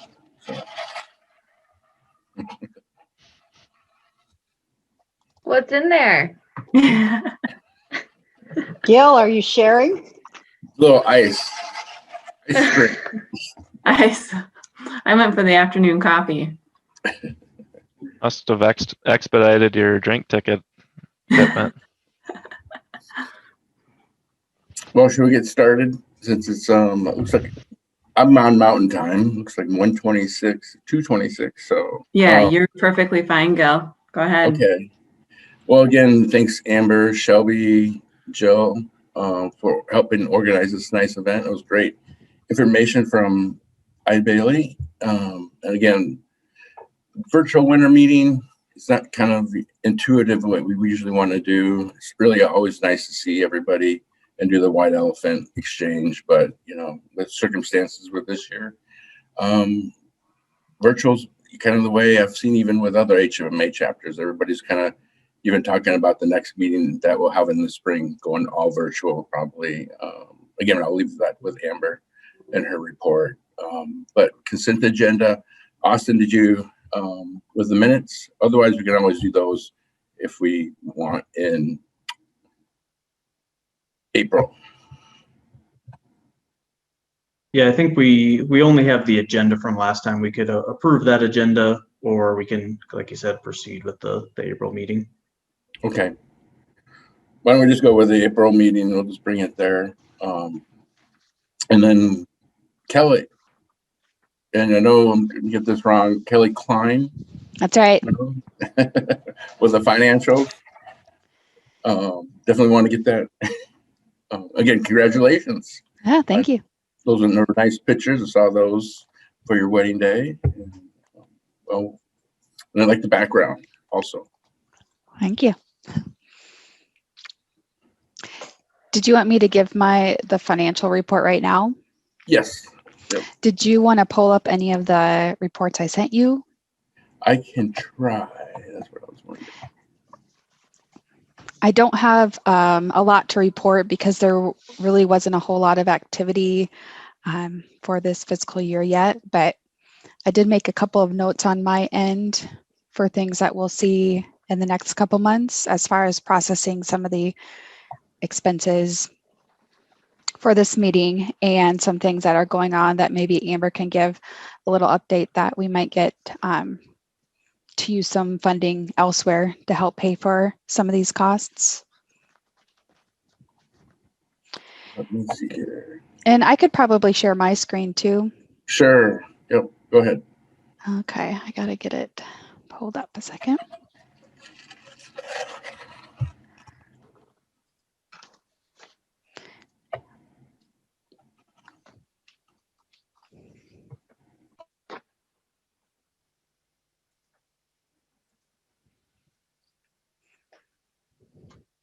I have both of the balance sheet and the profit and loss pulled up, and I ran these as of Monday, the 14th, but I don't think there has really been any other changes that we would have seen in the next couple days. So far, we have $32,000 in our checking account, and then we also have 2 CDs, and I believe that these balances really are probably the principal balances that we initially put into those CDs. They do have a higher value. So I think my goal the next couple months is to figure out what those balances are and figure out where I can get updated statements because there is some interest in there.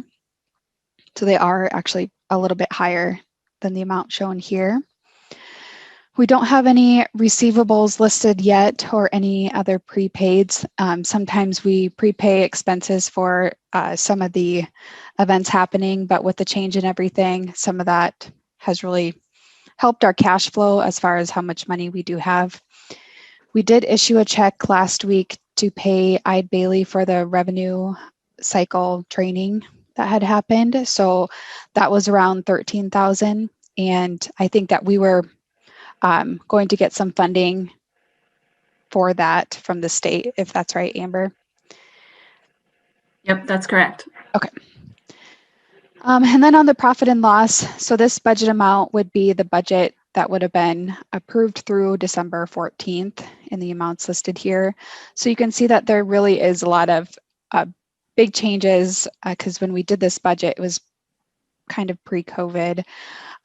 There will be some winter meeting revenues coming in, and I think so far as of today, our registration fees will be at $1,450. This $4,500 and the related expense is related to the Rural Health Leaders Conference. It's a flex grant that's passed through the state, and next year they will no longer be doing that program. So we won't, this will be the last year that we see that coming in and going out. The special meeting right now, which is partially that revenue cycle training, So far, this week we did get a couple of more revenues coming in. So when I ran it on Monday, we were at 1,100, but there was an additional 950 that will be coming in December or January when that gets processed through the bank. And then I think there might be another round of funding in the December CVent. So I'm not quite sure what that total will be, but it probably won't be too much different than 2,000, which is what I anticipate. Going down for expenses, I kind of talked a little bit about paying the fee for the revenue cycle training.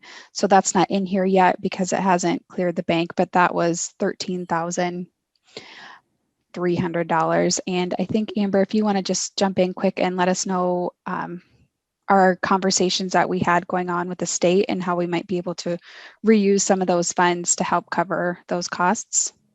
Yeah, sure. I believe we normally get about 21,000 from the Flex program, or that was what was approved for this last year, which is approximately our historical in-person costs that we've incurred on the Medicare boot camp. We rebranded that through Eide Bailly this year as a revenue cycle A to Z, and they were able to work with us on pricing and pilot this new training that they're also doing for this topic. So was a huge hit. I think it went really well. Was very excited about the turnout there.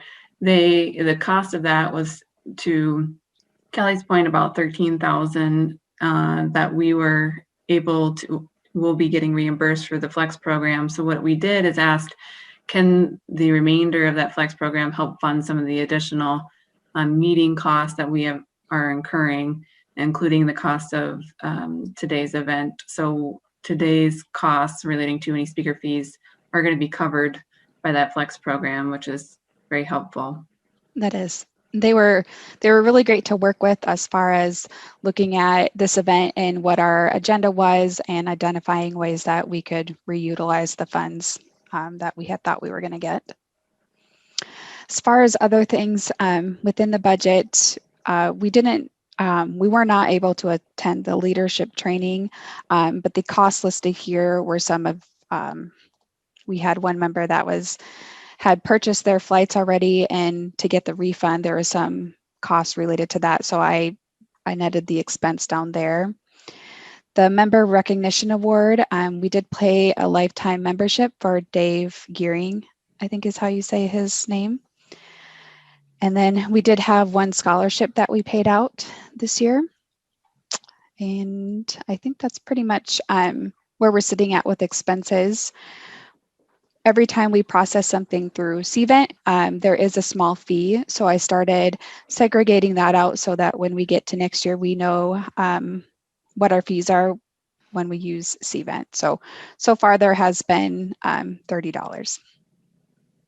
That's where we're sitting at. So not a whole lot to report this time period, but I think after we get all the registrations through CVent for this event and the cost paid, we should have a different picture when we have our next meeting. So I will stop sharing, Gil, and then you can take over. Motion to approve. I'll motion. I'll second. Great. Thanks, Kelly.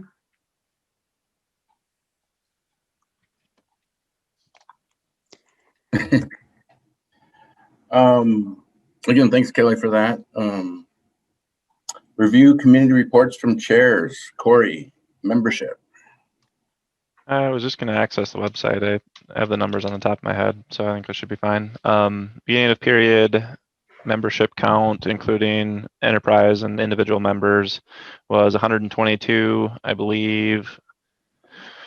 Our non-renewers list consists of probably 30 individuals. So when I checked a month ago, I think we were at 102, and now we've through a couple of membership committee meetings, and then some additional follow-ups, which are still ongoing. We've picked up 3 of those individuals, brought them back in as members. Just they were too busy, had overlooked it, and got them signed up again.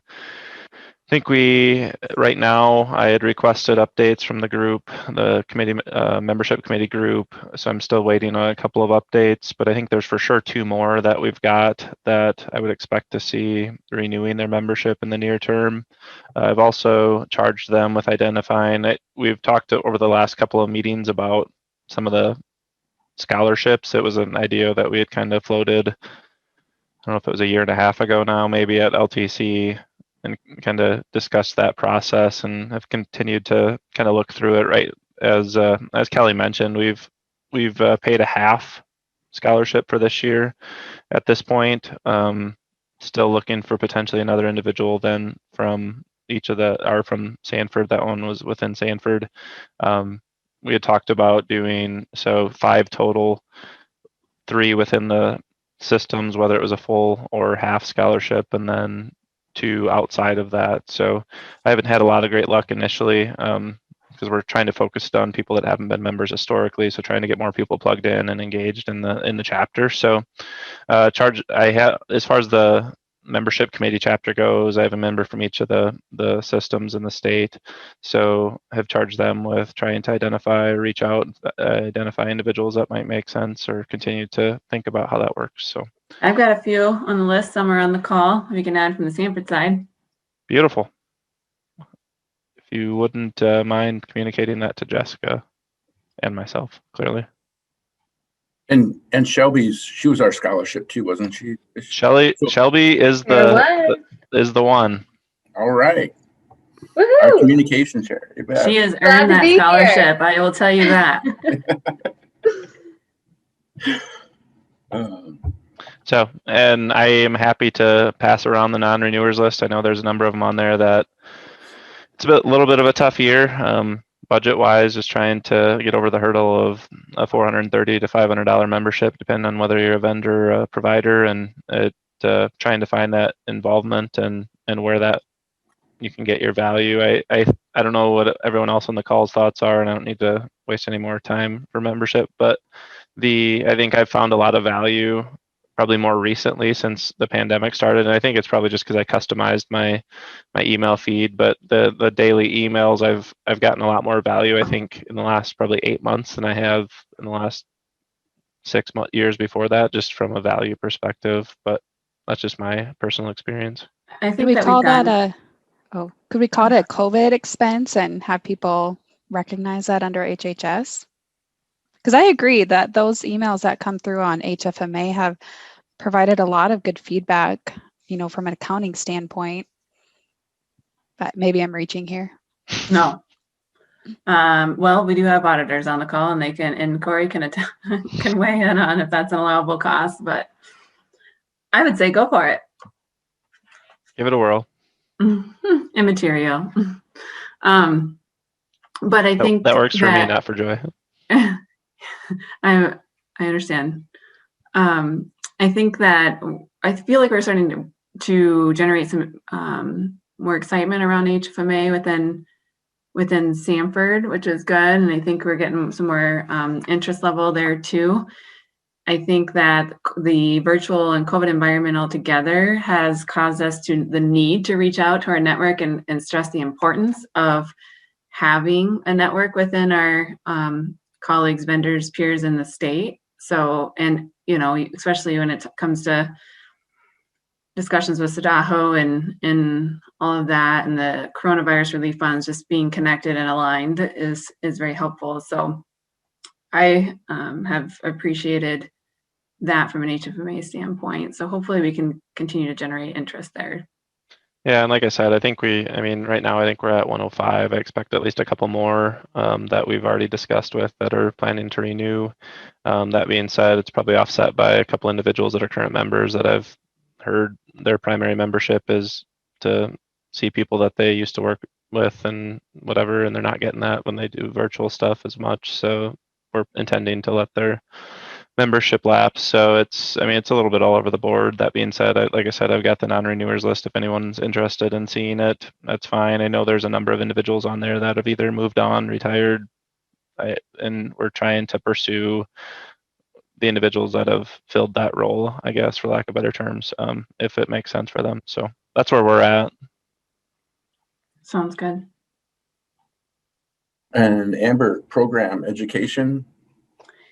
Yeah, I guess for an update, this year being COVID, it's been a little challenging to have too many events, but we had the revenue cycle A to Z, as I mentioned before, which was 20 hours worth of education, specific to really the full revenue cycle, more on the detailed training, billing, coding, and the rules around that. And so I thought that was good, well received, great feedback from Mike Bailey.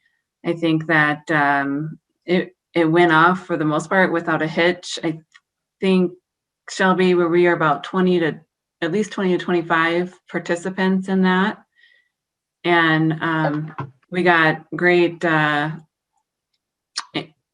engagement from the systems on that, and all went well. We were able to put a discounted price on that as well. So of course that's going to help entice the number of registrations with that. But again, we did 5 4-hour sessions virtual, and they were able to dial in for each of those sessions. So it was great, and Ike Bailey was a great partner to work with on that. So happy about that.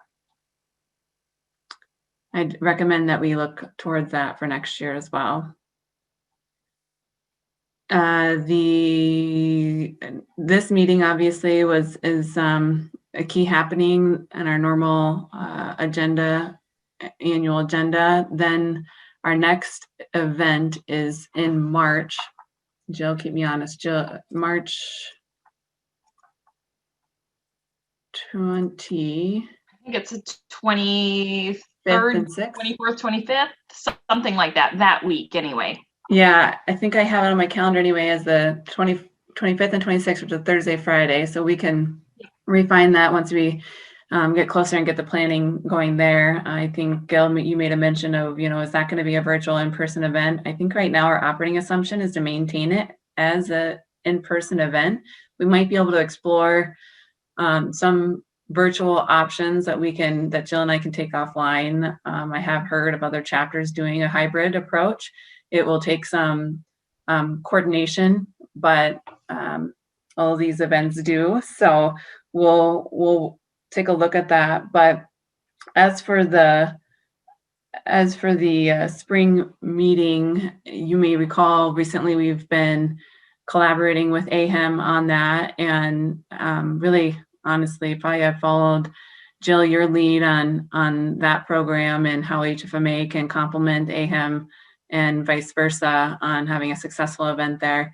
So I don't know, Jill, if you want to provide maybe an update from your perspective on the program. We had from the AHAM perspective, we had a conference call. It's probably been 2 months now back, and we are going full steam ahead again, as HFMA is, with the spring conference, hopefully in person. We were able, from the AHAM standpoint, to transfer all speakers over from our 2020 conference that we had to cancel.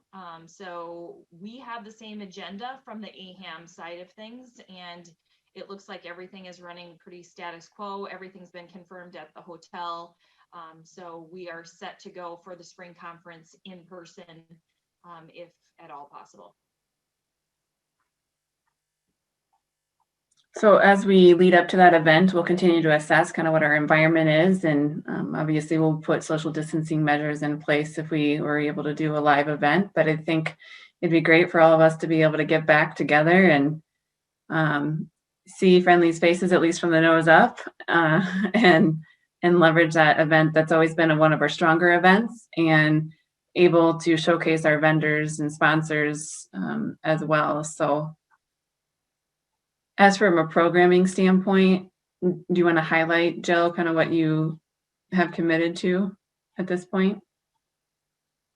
So we have our keynote speaker locked in, and then we also have from the AHAM standpoint. Now, I'm not sure, and Amber, you and I again can have that conversation offline, but we've confirmed the individual tracks as well from the AHAM standpoint, which I'm assuming that most of the HFMA that we had booked for that conference in 2020 will also be willing to transfer over into 2021. So we have a motivational speaker booked who will be our keynote. So we will do some sessions together as the two groups, and then we will offer breakout sessions for the two separate groups. And we aren't going to put the identifier HFMA and AHAM on the tracks, but you'll be able to attend whichever track that you feel is more conducive to your life and what you find would have more value. I have also talked to the hotel when you mentioned the social distancing portion of the program. I have talked to the hotel and they said that they will book us an additional room if we need additional space. So if you remember from past years, we've had the very large room, I think it's called the Starlight, at the top of the hotel, and then the secondary room, which is across the hallway, which was a little cramped the last time that we got together. And so they said if worse comes to worse, then we're still in the same type situation. They do have other space available. It wouldn't be on the same floor, but at least then they could space out the tables and chairs and that type of a thing a little bit more so that we could have more room. So they're willing to work with us, which has been fantastic. And from a financial standpoint, there were no costs in accordance to the 2020 conference. Everything transferred over, which is absolutely fantastic that we didn't have to pay for anything, because we were contracted to be on the hook for a lot of expense from the facility standpoint and from the keynote. You bet. Okay. We're at 2:48. More to come on the March meeting, and we'll get together and work through some topics. I know we've got a great couple of topics on the list that I will start to research and get the group and together to facilitate. So anything else you think, Gil, from a program update? Otherwise, we can maybe speed through the rest of that. I know Michelle that was scheduled to speak from 2:45 to 3. She mentioned that it probably won't even take that full time. So we maybe have just a few more minutes here that we can recap the remainder. I'll probably just be brief because I know some of them are not on. Related to sponsorship, that letter went out by Scott Jameson today. And again, thanks to Chad Breidenbach, who's going to be the upcoming chair for that sponsorship program. And then actually we kind of changed some things that are different since Kelly Klein's our treasurer for 2 years now. She will be actually collecting the checks for sponsorships. And then main one I want to hit up on would be nominating. And if Jennifer or John have anything coming up, because that's actually coming here in February or March, is kind of the nomination process for board members, upcoming board members. I don't have anything, Gil. I guess I'd just throw it out to the group that, if you're aware of anyone, we'll be looking for 2 board members for sure. If you're aware of anyone that's interested in becoming a board of director, let us know. Thanks, Jennifer. It's good to see you. Yeah, nice to see you. And John, I see you in the background. And that's it, I guess, Amber. All right. Anything from the group? Otherwise, we will transition into, I believe, Michelle. Is she on? I just don't know that I've seen her hop on yet.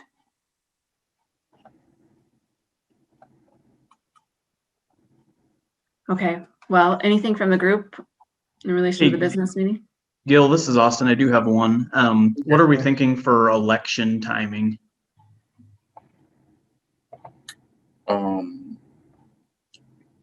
Jennifer, John, when does that actually happen? Again, is that It's right before the April meeting. Is it March? March meeting, yeah.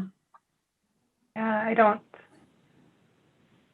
Do not I think recall. historically we've kind of done it late January, early February, but That's what I I'm think thinking. First half of February or something is what comes to mind. Okay. Maybe Austin, do you want to circulate that as a draft with the group and we can comment and help you fill that out for January kickoff? Yeah, that's no problem. We'll use the same messaging as last year. We'll need candidates to kind of plug in there. Yeah. One that happened at a regional before Michelle gets on is that for LTC, those upcoming officers, they're actually looking at for Orlando, a hybrid model. So something to think about. Oh, okay. Those are so much fun. Yeah. It'd be difficult to attend virtually, that event. And the dates of that, Gail, are April. I think it's end of April. Brianna, do you know right offhand? Yep. April 25th to the 27th. Okay, well, I don't know that Michelle was able to join us. So the other option here is that Mike Oster, I see that you are on.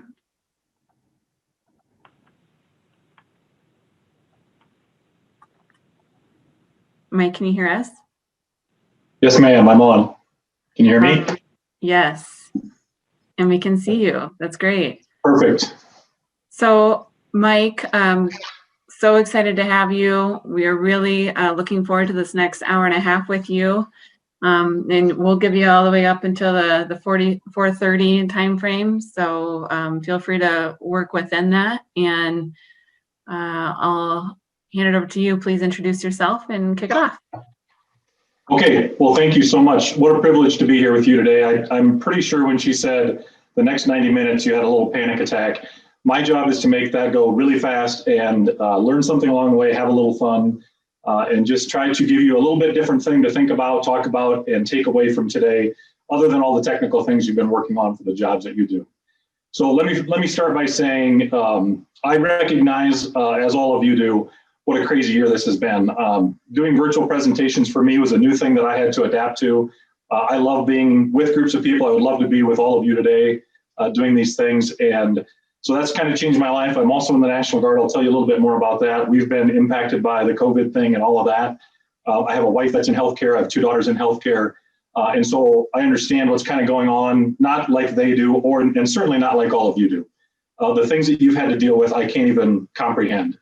And so let me just start by saying how much I appreciate what you do and who you do it for. The industries that you're involved in are so critically important, and what an incredibly challenging year. So having said that, what we want to talk to today is, so how do we continue to do these things? How do we talk about the things that happen that impact us every single day and bring our best game, our best self every single day when we're dealing with all of these different dynamics, budgets and challenges and people, and not to mention all of the personal things that have happened with schools canceling and having to stay home, and the ability to go out and entertain and have a good time, and then a lot of that going away, living kind of in this constant fear.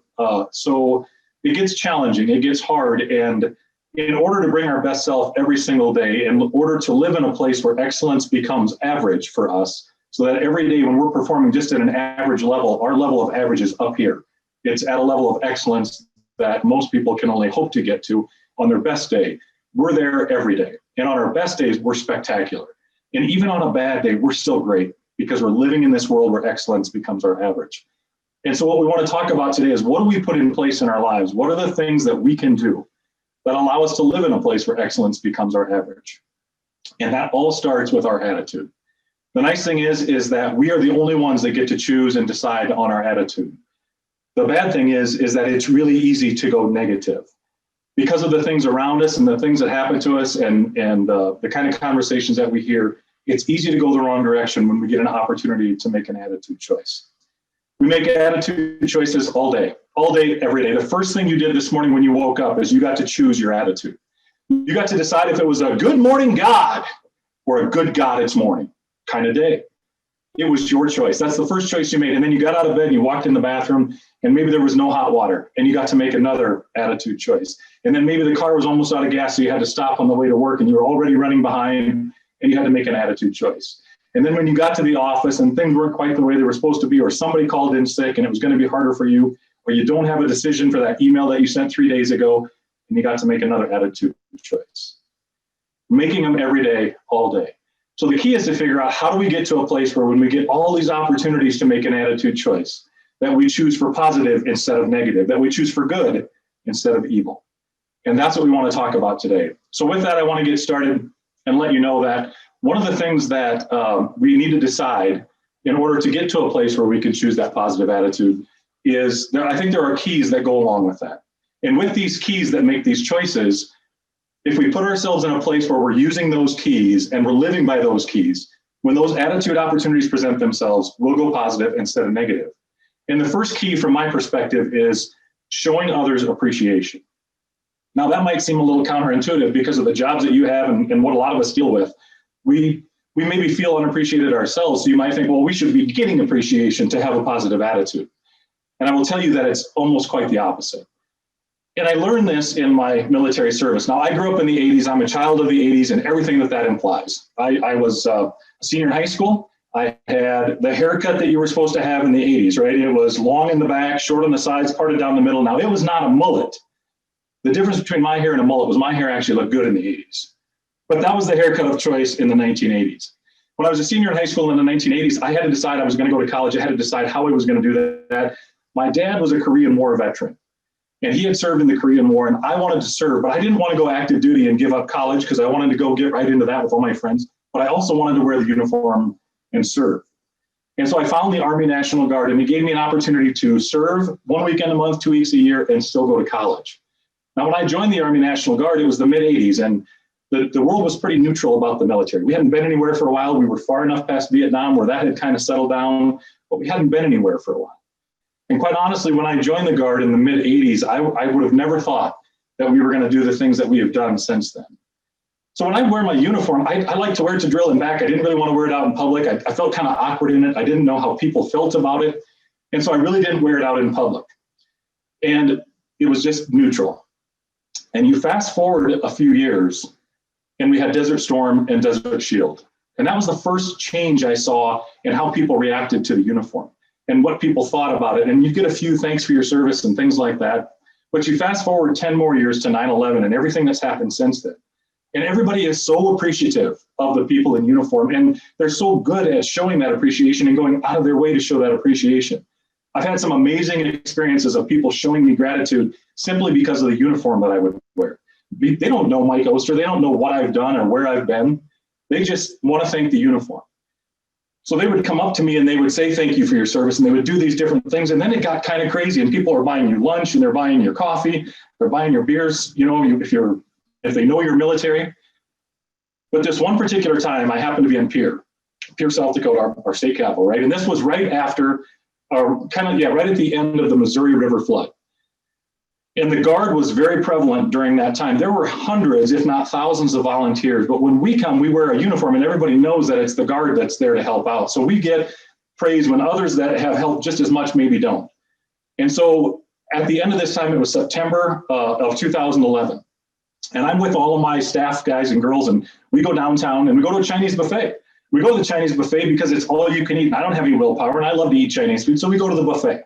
But like all buffets, when you go to the buffet, you go sit down, you eat, and when you're all done, you get up and you go pay your bill. So we all sat down. There was 10 of us. We had all sat down. We had our lunch. I got up to go pay first. I walked up to the counter, and as I started to try to pay, this gentleman stopped me, grabbed my arm, and he said, "Sir, don't worry about it. I've got your lunch." Now, the first thing that goes through your mind is how generous this gentleman is being by buying my lunch, and certainly he's trying to thank the uniform. But the next thing that goes through my mind is I'm here with all these folks, and I'm their commander. If I get a free lunch and they don't, I'll never hear the end of it. So I tell this guy, I really appreciate it. I thank you for the gesture, but it's okay. I can buy my own lunch. I said, I'm here with my team and it's okay. And he said, no, I don't think you understand. I've got them all.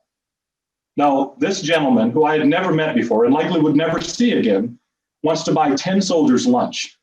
And each one of those soldiers' lunch is $10. Now, I just have a B school education from East River, South Dakota, but even I can do that math. 10 of us times $10 a person. This gentleman's going to throw out a $100 bill for folks that he's never met before and again will likely never see again, just to show appreciation. Now, if you're a soldier and somebody's doing that for you, that puts a lump in your throat. That makes you think about humanity a whole different way, but it gets better. We're walking out of the restaurant. My buddy and I are talking about how generous people are and how great it is that they show appreciation and how good it makes you feel to be appreciated. And as we're coming out the door, the two of us walking out the door in Pierce, South Dakota, we enter into the parking lot and we look across the parking lot and there's a young couple standing there and a little boy, maybe 4 or 5 years old. This young couple looks up, the little boy looks up, they see these two soldiers walking out the door. The little boy comes running across the parking lot, jumps up and hugs my buddy. I look down at the little guy and I'm like, little dude, what's going on? Why does he get the hug? I'm standing right here. I look up and mom and dad are just beaming with smiles. They could not be more excited. They were so happy that their little boy took it upon himself to go show soldiers appreciation. Now that will really put a lump in your throat. Most cases, if a little boy runs across the parking lot and hugs a grown man, somebody's going to jail, but not when you're a soldier, not when you're showing appreciation for something that these people represent. So I was in Sioux Falls doing a presentation like this. This has been a couple years ago now. And it was a medical community, and we had to do presentations throughout the day because of the shift work from the employees. And so the first one was at dark 30 in the morning, and then the next one was until about 10 o'clock in the morning. So I'm doing this presentation in the morning. I get done with the very first one, and I've got about a 2.5 hour break, and I haven't had breakfast. So I'm going to go have breakfast. Now, where am I going to go have breakfast? I'm going to Denny's. I've already told you I don't have any willpower, and you can go to Denny's and get like 14 scrambled eggs, 2 pounds of bacon, and 6 pounds of hash browns for $5.99. So I'm going to Denny's to get the Taj Mahal of breakfast. So I go into Denny's, I walk in, I sit down, I've got my cell phone, I do what you're supposed to do, I make my order, I've got a waiter, nice young man, 19, 20, 21 years old, clean cut, I'm sure doing a great job. He comes and takes my order, starts to hand me a menu. I say, no, I got it. I want the Taj Mahal of breakfast. He says, of course you do. That's what everybody wants. So he walks away to go get my breakfast, and I've got my cell phone in my hand, so I don't have to make contact with the outside world. And as I'm sitting there, these two older ladies come walking into the restaurant. I don't know how old they were, 600, 700 years old. I don't know. These were older ladies. And it's Granny 1 and Granny 2, and they're coming in to have their morning breakfast together, and they're giggling and talking, and I'm sitting in a booth here, and they sit in the booth right here. So they're just right across this little hallway thing from me. And they sit down, and Granny 1 orders the Taj Mahal of breakfast, and she's right across from me. So you know what I did? I slid closer because there's no way Granny 1's eating all that bacon. And she grew up in a time when you don't throw stuff away. I was going to get extra bacon. Granny 2 ordered something, I don't know what it was. The same waiter that I had takes the order, and then he disappears into the kitchen. Pretty soon he comes back out. He lays down my Taj Mahal of breakfast. I'm excited. He comes back out a little bit later, and he lays the Taj Mahal of breakfast down to Granny 1. And then for Granny 2, he grabs his plate and he goes, here you are, ma'am. Here are your 6 scrambled eggs. Now this is just a heap of scrambled eggs, nothing else. Granny 2 kind of panics and she says, I didn't order 6 scrambled eggs. And the gentleman says, well, yes, ma'am, yes, you did. I've got it right here. She goes, well, I don't want 6 scrambled eggs. And instead of pulling his pad out and proving that he was right, he put his pad down and he said, ma'am, I'm sorry. I must have misunderstood your order. What would you like? And Granny 2 says, I want what Granny 1 has. Doesn't everybody want the Taj Mahal of breakfast? The young man says, no problem. Disappears into the kitchen, clanging and banging, and pretty soon in some Superman-esque phone booth kind of way, he comes right back out, Taj Mahal of breakfast, lays it down, crisis averted, Granny 1's happy, Granny 2's happy, I'm smiling, waiter's doing a great job, everybody's happy.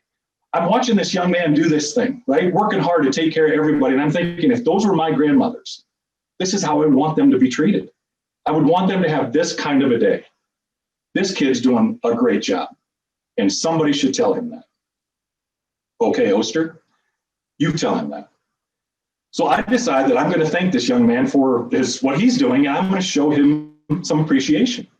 So I get all done eating breakfast, and he brings the ticket over like they always do in the little black folder. I mean, everything is set up so you don't have to have human interaction. They lay the folder down, you put your card in it, they take the folder, they bring it back, you sign it off, and you walk away.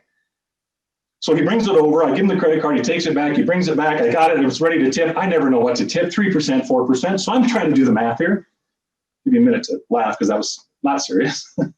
So he brings it back, and he's just going to come back and take the card after I've done everything, or take the little black folder.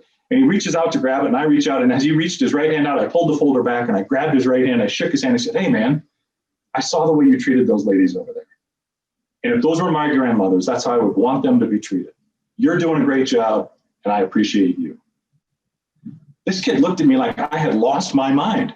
He didn't know what to think. I didn't know if he was going to cry. I didn't know if he was going to punch me in the face. I thought we might hug. I didn't think that was okay in the middle of Denny's. But I showed him some appreciation, and then I walked out the door. And I started to kind of giggle. And I thought, man, I don't know if that kid's going to have a better day or not. I don't know if it affected him the way getting appreciation for me affects me. But I do know who did have a better day, and that was me. The people that saw Mike Oster later on in that day for a presentation got a better version of me than the first group got, because giving somebody appreciation, I walked out, I smiled. I just thought it was a great interaction. I was so glad that I went out of the way to show this kid or tell this kid what a great job he was doing. It made me feel better about who I was. It made it easier for me to go positive instead of negative if I had to make an attitude choice. Because giving that appreciation gave back to me. It was so powerful. And so I've decided that that's the way that this needs to work, is we need to show appreciation to change our attitude, not wait to be shown appreciation. Those are the kind of things, the impacts that people can have on you, but more importantly, that you can have on them. And anytime we can do something to fix our attitude or make our attitude more positive or put us in a more receptive place, we start to see things differently. And when we see them differently, we can accept them as positive instead of negative, or we can deal with them in a positive way instead of a negative way. I have to tell you, as I was getting ready for this presentation, different times, officing out of my home, coming to you live from my home in Rapid City, nice little setup, pretty excited about how it all turned out.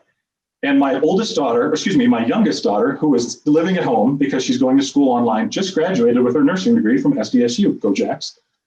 I know you're financial folks, mostly probably USD, but there's got to be a Jackrabbit or two in the crowd. Go Jacks. There we go. See, thank you. So as I'm getting ready, it's 5 minutes. I know you guys are getting close to going to the speaker, and I'm getting lined up. And I told my daughter, everybody else is gone at work, and I've got the house to myself, so I don't have to worry about barking dogs or anything. And as she's getting ready to leave, she drops her hydro flask, which is a metal like water bottle, onto the tile floor, and it makes a loud crash. And we have an alarm system in our house for breaking glass. So a loud noise like that sets the alarm off. But sometimes it actually sets it off, and sometimes it just warns you that there was a loud noise, but it doesn't completely go off. So it goes off, and I'm not sure if it's the alarm or the warning. And she looks at me and I look at her, and I'm trying to decide what I'm going to do with that, right? I'm going to make an attitude choice right now. And I thought, normally if you all were at work or at a conference and I was trying to simulcast in, that would be pretty embarrassing. But where we're at today, it's pretty easy for me to make a positive attitude choice for a couple of reasons. One is because I'm so excited to be back in front of people, even if it's virtually. The second thing is this setup is largely due to her helping me. And the third thing is it wasn't actually the alarm, it was just the warning. But being in a place where those things can happen and you don't have to go super negative and start screaming and hollering and panicking is a beautiful place to be. And so that first key of showing appreciation is just one of several that we're going to go through today. So when those things happen, we can look at it and just take it in and do something positive with it. So that's my first key for you today, is show appreciation. Now, if we were all together, I would ask you to all stand up, turn to each other, shake each other's hand, and show appreciation for what you all do. But you're not together, so here's my challenge to you, here's my ask. Sometime in the next 24 hours, find somebody, and I'm not just talking about the obvious coworker that it makes sense. Maybe it's one of your assistants, maybe it's somebody that you work with or for or around. Those are great, and you should do those. But I'm asking you to get out there and get uncomfortable. Find some random thing that happens, somebody that does something for you, even if it's a server or somebody that's just doing their job, but they're doing it better than you expected. Show them appreciation. And don't just say thank you. Thank you is great. And we should say thank you. And we should send thank yous. I'm a big fan of that. But when you tell people that you appreciate them, that's a whole nother level of uncomfortableness to do it, but feedback and give back having done it. So that's my ask to you. In the next 24 hours, try to find some place to do that. And I think what you'll see is when you do that, what it does for you is absolutely mind-blowing. And you start to make that a habit, and that's one of the keys to keep yourself in a place where you can make a positive change or a positive choice on attitude. So my second key for you today, And these are not things that Mike Oster is smarter than you standing in front of you telling you. These are things that have worked for me over time in a 35-year military career and a 25-year business career. Simultaneously, I'm not that old, not one on top of the other, but just the exposures and the opportunities and the good fortune I've had to work with fantastic leaders and get super training and just have some incredible role models. And so I'm just sharing best practices and things that people way smarter than me have come with and said that these things matter. So the second thing is finding your purpose. Now, you've all heard about books that are out there, Start With Why, and all these different things about purpose-driven life. There's a lot of books and stuff out there on purpose. And I would tell you that it's all pretty good. It's all pretty accurate. And if you follow any of it, you're living in a better place than most. But when we talk about finding our why, people try to make it more than it is, and they talk about purpose and they talk about all these different things. And it's really, to me, it's quite simple. I mean, if you have 5-year-old children, or you know 5-year-old children, or you've ever been a 5-year-old child, you know that you can't have a conversation with that person without them saying at the end of a statement, no matter how factual, they're going to look at you and they're going to say, why? And then you're going to give them a better answer. In fact, you figure this out. So when a 5-year-old asks you a question, you know better than to just give them a quick answer. You go and assemble a team of experts and you come up and you've got charts and graphs and all this proof and these anecdotes and all these things. And you go back and you're going to prove to this 5-year-old the answer. And you give them all that. And that 5-year-old just looks right at you and says, why?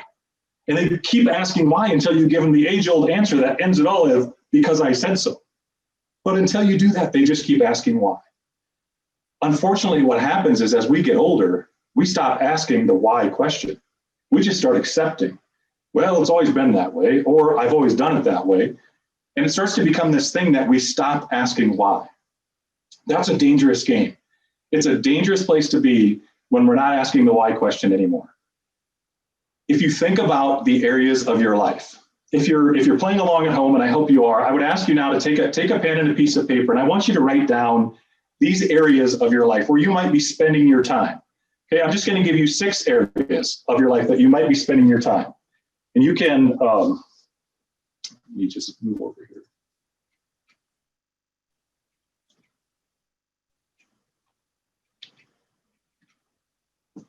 So these 5 areas that you might be spending your time. So if you think about it from the perspective of, and it can just be a 1 to 6 list. And the first one I would say that you might be spending time in might be your faith, your religion or your faith.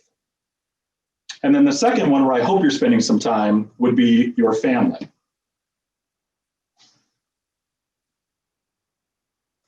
And then the third one is fitness. And for me, fitness has 3 categories. And I refer to these, I use an acronym. I'm a military guy, right? So I have to have acronyms for things. And there's 4 kinds of fitness in my mind. And we've already talked about one of them, and that's spiritual. But the acronym for me is ESPM. M at the end is in Mike, not Nancy, not ESPN, not the sports show, but ESPM. And so those letters in that acronym, the first one is E is for emotional. The S is for spiritual, which would be your faith or your religion. The M stands for emotional, spiritual. P is physical. And that would be, between you and your gym. And then the last one is M is for mental. And so when we talk about fitness, those areas, you might be spending time in any one or all 4, hopefully all 4 of those areas. So the fourth one would be your career, or the reason that you're on this call today, your full-time job. Hopefully you're fifth, and hopefully you're spending some time socially, having a good time, out having fun. And then the last one would be volunteering or giving of your time.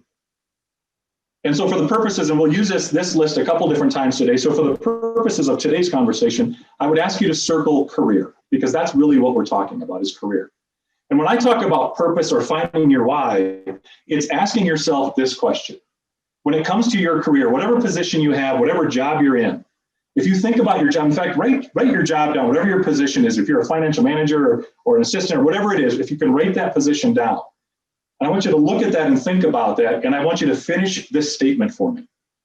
When it comes to that job, the place where you spend as much time as you do anywhere else in your life right now, I do it because blank. Just write that down. I do it because, and then finish that sentence for me. And I'll give you a couple minutes just to do that. When it comes to that job, that career, that position, I do it because, and then finish that sentence for me.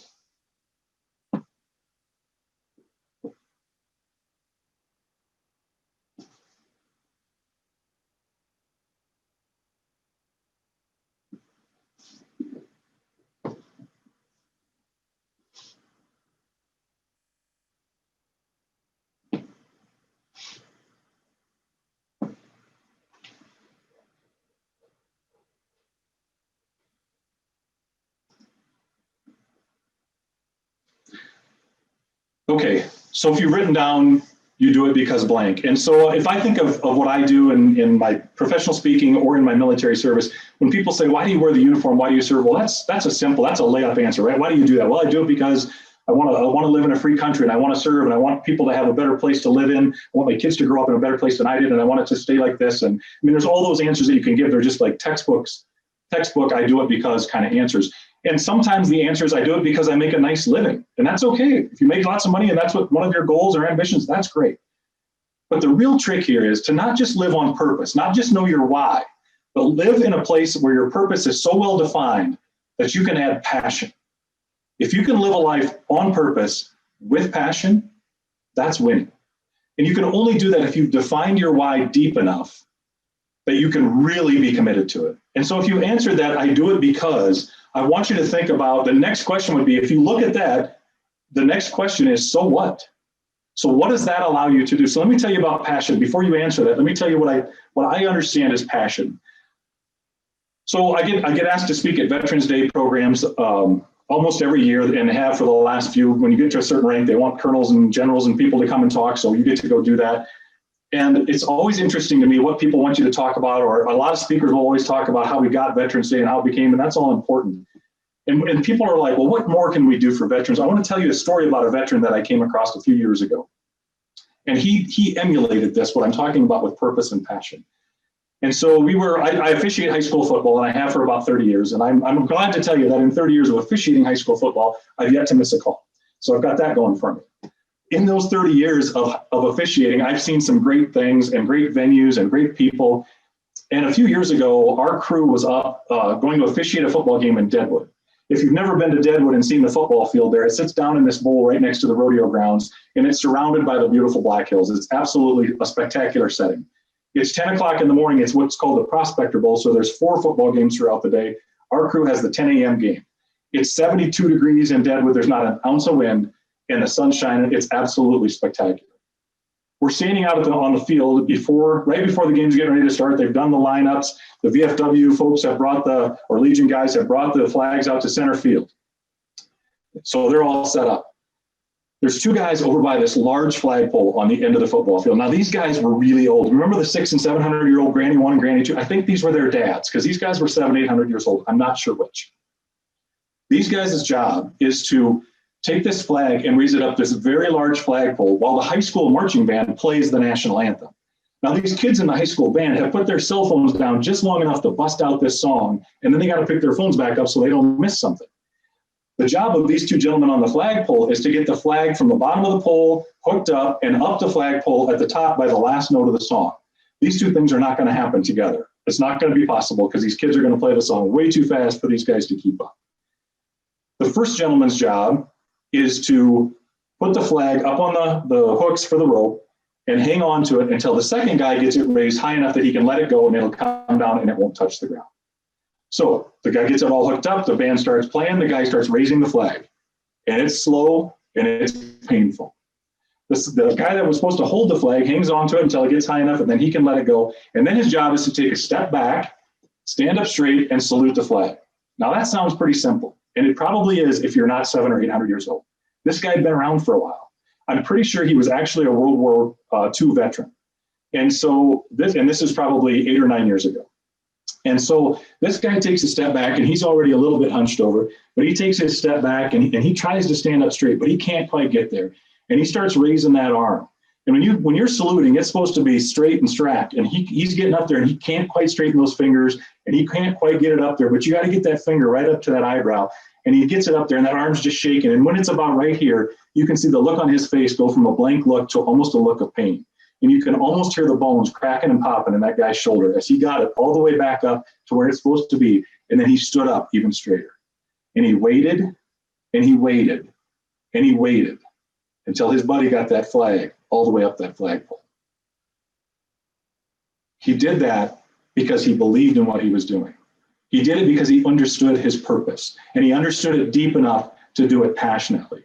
He didn't do it because some Army regulation said that that's what you were supposed to do. He did it for what it meant to him, to his buddy that was raising that flag, to those gentlemen that had the flags at center field, and all the people in that stadium that day. It mattered to him because he knew his purpose and he knew it deep enough to do it passionately.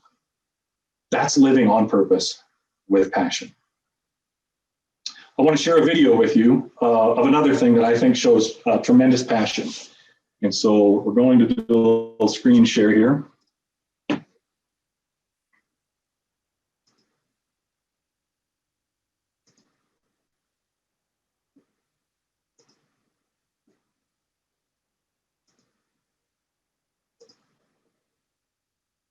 All right, hopefully are you seeing like an earthy screen there? Somebody give me a thumbs up if you're seeing an earthy screen. Yes, okay.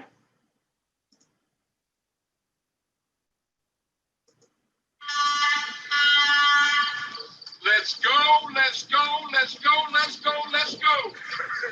Wake up, gentlemen, it's late, it's 3 a.m. in the morning. All right, listen up. You will follow Doc, myself, and the other coaches. We're gonna take a little run through the woods. If you get lost along the way, don't bother coming back to camp. Just hitchhike your hind parts on home. Any questions? Coach, it's our school football team. We're not the Marines here. Let's go.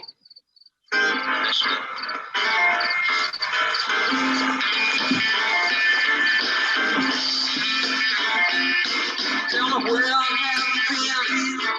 I'm blue eyes, son. Where I have been. I saw the phone side. Where I'm looking out. Won't let a close looking my way. Where you fall. You're far. Take no rest. Take no rest.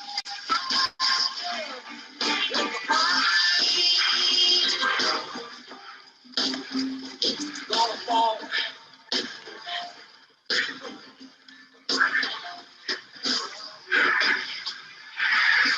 Anybody know what this place is? This is Gettysburg. This is where they fought the Battle of Gettysburg. 50,000 men died right here on this field, fighting the same fight that we're still fighting amongst ourselves today. This green field right here, painted red, bubbling with blood of young boys, smoke, and hot lead going right through their bodies. Listen to their souls, man. Killed my brother with malice in my heart, hatred, destroyed my family. You listen. Take a lesson from the dead. If we don't come together right now on this hollow ground, we too will be destroyed. Just like they were. I don't care if you like each other or not, but you will respect each other. And maybe, I don't know, maybe we'll learn to play this game like men.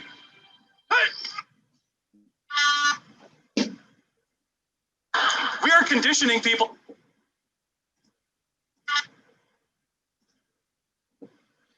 Okay.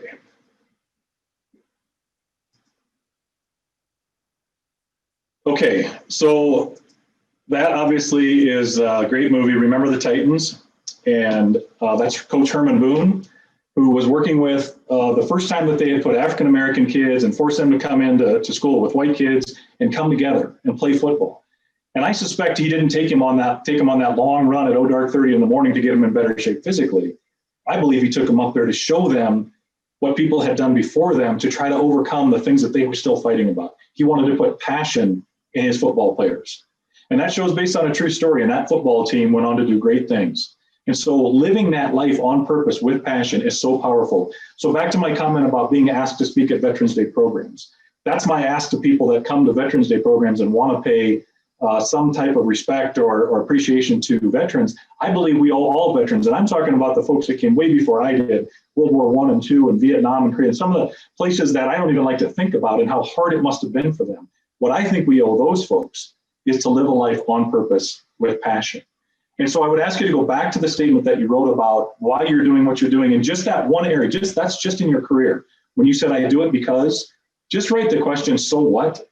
And then answer that. So what does that first answer, what does that allow? If it's, I want to make, because I get paid well, okay, well, what does that allow you to do? Well, it allows me to give to charity, or it allows me to raise 5 kids, or it allows me to do whatever it is. So ask yourself, so what? And please answer it one more time.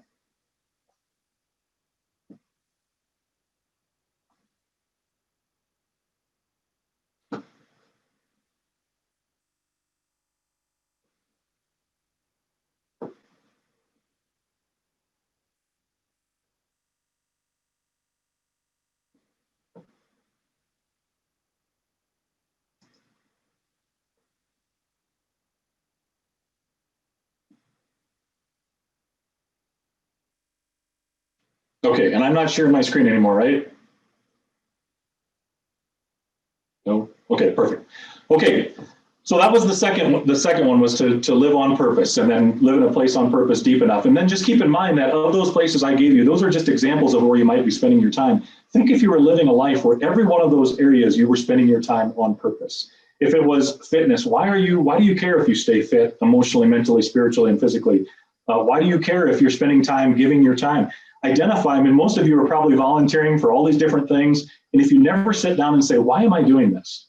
It starts to become more work than it is fun. And it starts to become a thing that you go do, and you're not getting rewarded because you haven't reminded yourself or defined for yourself ever why you're doing those things. So in all the places where you spend your time, the most valuable resource you have, the one thing that you can't make any more of, we can all make more money. We can all go deliver pizzas at night, or we can clean houses, or we can wash cars, or we can do all kinds of things to make more money. The only way we can make more time is to live more efficiently. And the funny thing about time is we don't know how much we're going to get. If you're waiting a year or 6 months until you're going to start doing something, there's no guarantee that you'll even be around in 6 months or a year. And I'm not trying to be morbid, but the fact of the matter is we just don't know. So the time that we do have, however much that's going to be, and I hope you all live to be 100 years old and have a great life, but let's live it on purpose. Let's know where we're going and get there on purpose, which is a great segue to my third key to living a life where excellence becomes your average and we can go positive instead of negative, is we have to be better at using goals. We all know about goals. We've had goals training. If you're working in a professional environment, you've probably done this before, and we've all heard this stuff before, but the fact of the matter is, even today, 97% of us do not use goals. 97% of us think we have goals because we say, yeah, my goal this year is to do X. But we don't really sit down and write it down and commit to it and make a plan of how we're going to get there. And then we get to the end of the year and we haven't done what we said we were going to do. There's an old saying that says the only thing that's going to be the only difference between you today and you a year from now are the books you read and the people that you meet. Well, I would say that's true, but there's one more thing, and it's the goals that you set. Because it's so powerful to get someplace on purpose. We decided to do things on purpose. But when we set goals, we're setting a roadmap for the rest of our life. We're figuring out how we're going to get somewhere, and we're doing it very matter-of-factly and on purpose. If you think about some of the events that you've had in your life, the amount of time that you spend planning them, the amount of time that you've put into getting things ready. I think back to very early on in my wife and I's marriage. We've been married for 32 years, and I know what you're thinking, how is that possible? Would you get married when you were 12? Thank you, I appreciate that. We were young, but not 12. So anyway, we've been married a long time. The first trip we ever went on was after I graduated from college. I had to go off to my officer basic course for the military. So we were going to spend 4 months living down in Virginia and then coming back to South Dakota. As we got ready for that, and this will tell you kind of my era of age, to do that, there was no cell phone, there was no get on even MapQuest. You called AAA and you said, I'm going from here to here. Can you send me a trip tick? And if you've never heard of that, Google it, it'll come up. It's actually a little road map that has all these spots along the way that you can stop, where the gas stations are, where the hotels are, and you get this big deal and you can flip it. And as you're going, you get to the bottom of the map and you turn the page and now you're on the next page of the map, and it gets you from A to Z when you're going across the country. We spent a ton of time figuring out how we were going to get down there. Did we need to rent a trailer? Were we taking the motorcycle? Were we not taking it? All the things we had to do. We spent hours planning that trip. And then even before that, when we got married, I think about the time that we spent planning our wedding, which really we were pretty young and mom and dad kind of helped. So Fast forward to my daughter's wedding, we spent a ton of time planning that wedding. In fact, it's all I got talked about for a year was that wedding. All the time and energy and money that went into planning that wedding. And then a family vacation that we took out to Washington, D.C. when my kids were, teenagers. And I think about the amount of time we spent hours trying to figure out if this hotel would be $12 cheaper than that hotel, all this time. And then I got to thinking, I watched my daughter and her new husband spend all this time planning a wedding, and my son and his new wife all this time planning a wedding. And I couldn't help but wonder, how much time have they spent planning the marriage? And we spent all this time on vacations and moving from Virginia and back, but how much time did we spend planning the rest of our lives? These big events get a lot of our attention, but the biggest event, our life, we just kind of let it go and let it happen. And we plan this big event and we plan this big event, but all this time in between just sort of happens. And if we use goals, we can make it a roadmap. Now, I'm not saying you got to live by this strict life. I'm all about doing things kind of spur of the moment and having a good time. That's great.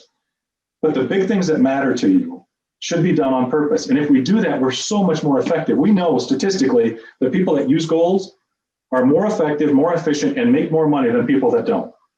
And there's all kinds of studies out there that you can look at that prove that dynamic. Yet most of us just don't set them.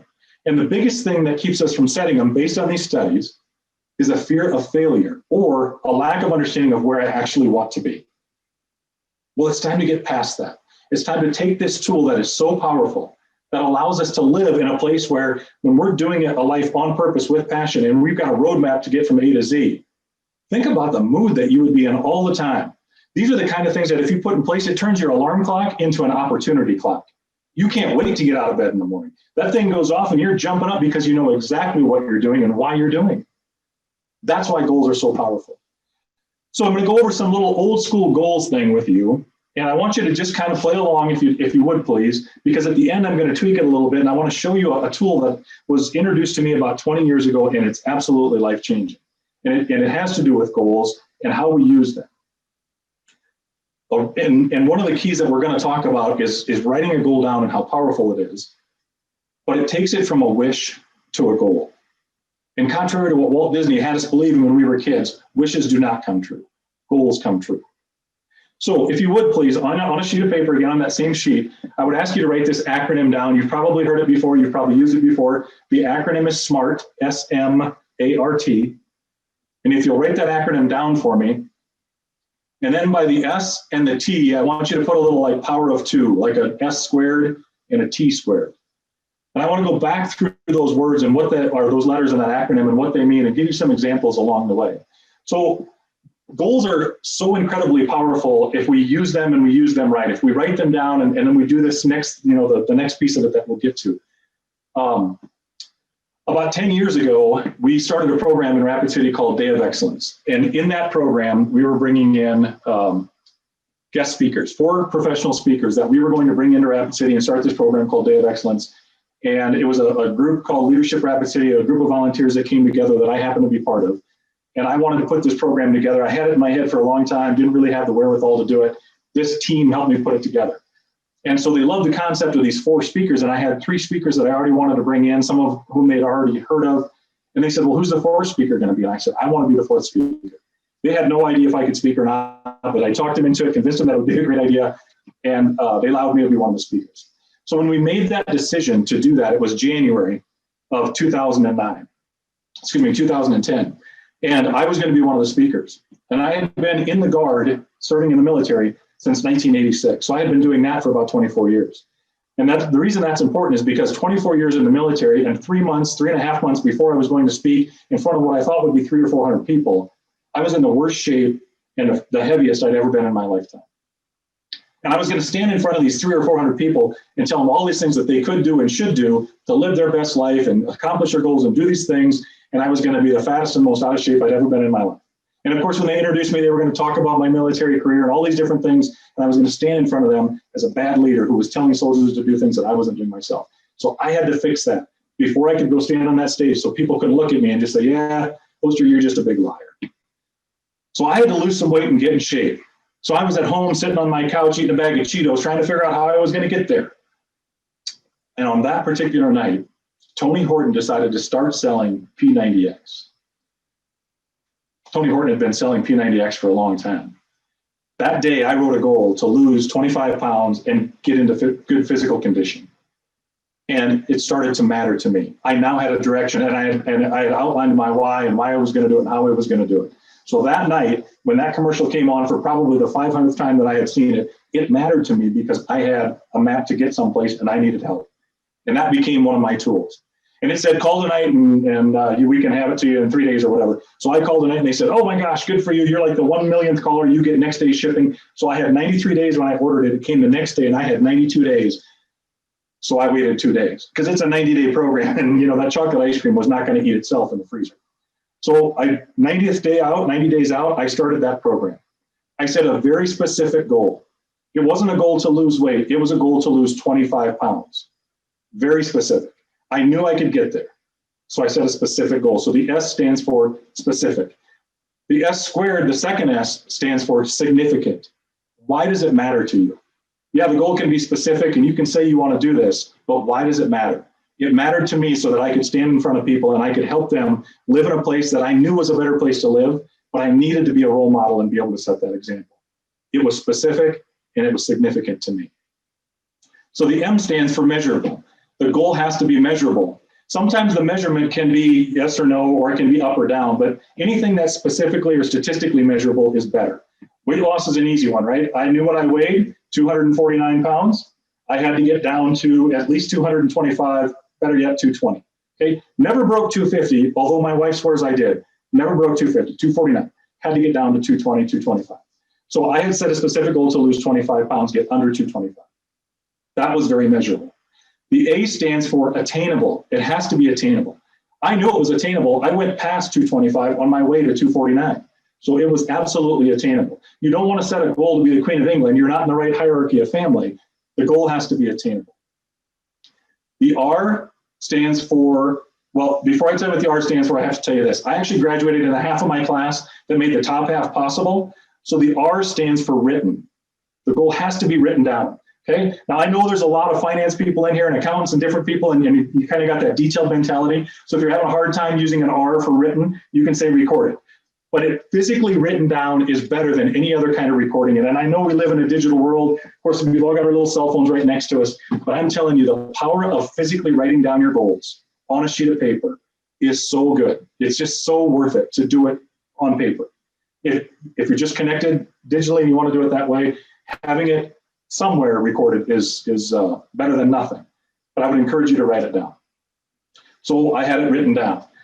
And then the last thing, the T in the T squared. So the T squared stands for, it has to be time bound, which means you have to have a deadline.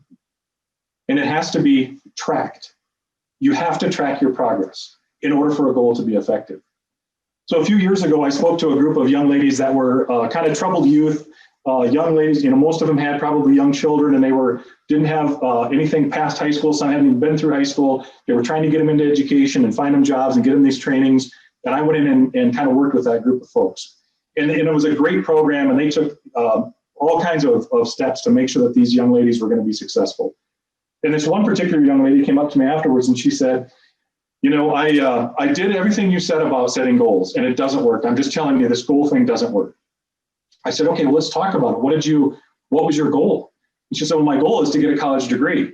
And I said, well, how far along are you? And she said, well, I haven't even started yet. I said, oh, okay, that's a long ways away. And I said, well, what did you write down for your goal? And she said, well, I didn't write it down, but it's my goal. I said, okay, well, when did you want to have the college degree by? Or when did you say you were going to have this college degree? What was your deadline? Well, I didn't really put a deadline because I don't know if I'm going to have the money or the time or these different things. And I said, okay, well, the good news is that you are absolutely accomplishing your goal to get a college degree by not having a deadline. And the fact that you haven't written it down means you're really not that committed to it. So let's try something right here, right now, if you're willing to. Let's write a goal, a specific goal that's significant. Let's understand why. But the specific goal was, instead of getting a college degree, let's dial this thing back. Let's eat the elephant one bite at a time. Let's set a goal to register for your first college class. It's specific. It was significant because it gets you started. You can measurement. It's a yes, no, right? Remember, sometimes that's it.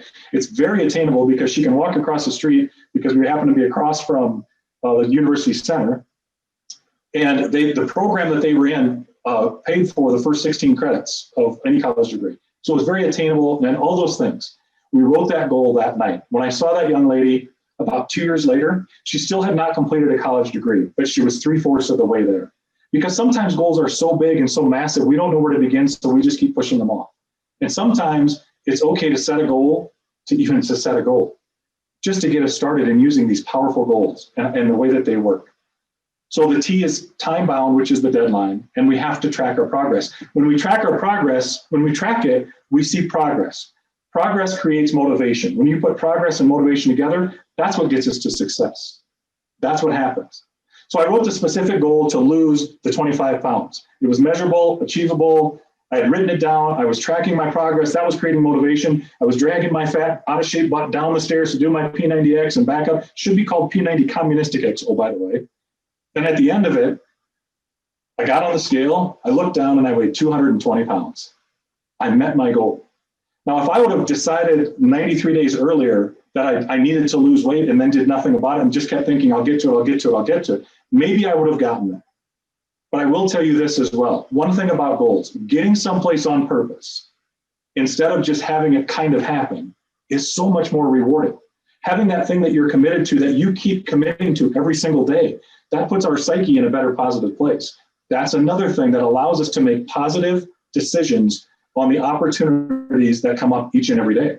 Because we're doing these things, we feel good about ourselves. This is all about getting our mental psyche in a place where we can go positive instead of negative, where we can bring our best self every single day.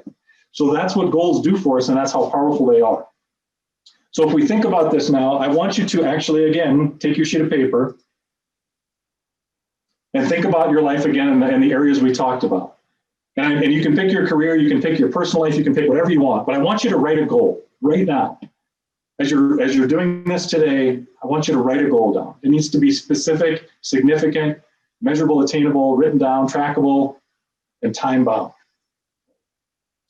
I'll give you the deadline.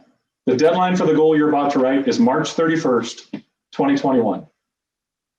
Use that deadline and write your goal.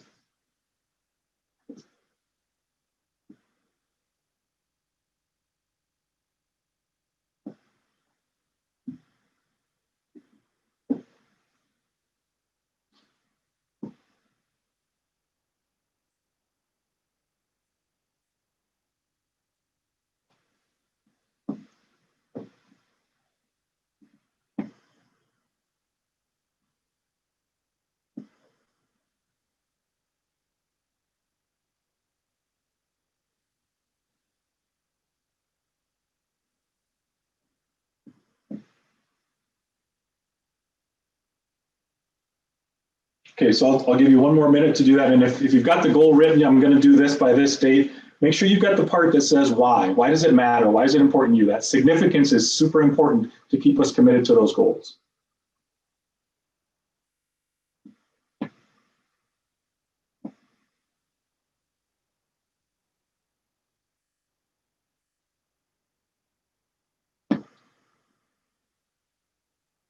So I have one more ask for you in the area of goals, and this is something you can do or not do. It's completely up to you. I've found it to be pretty effective, and then I've gotten great feedback on it.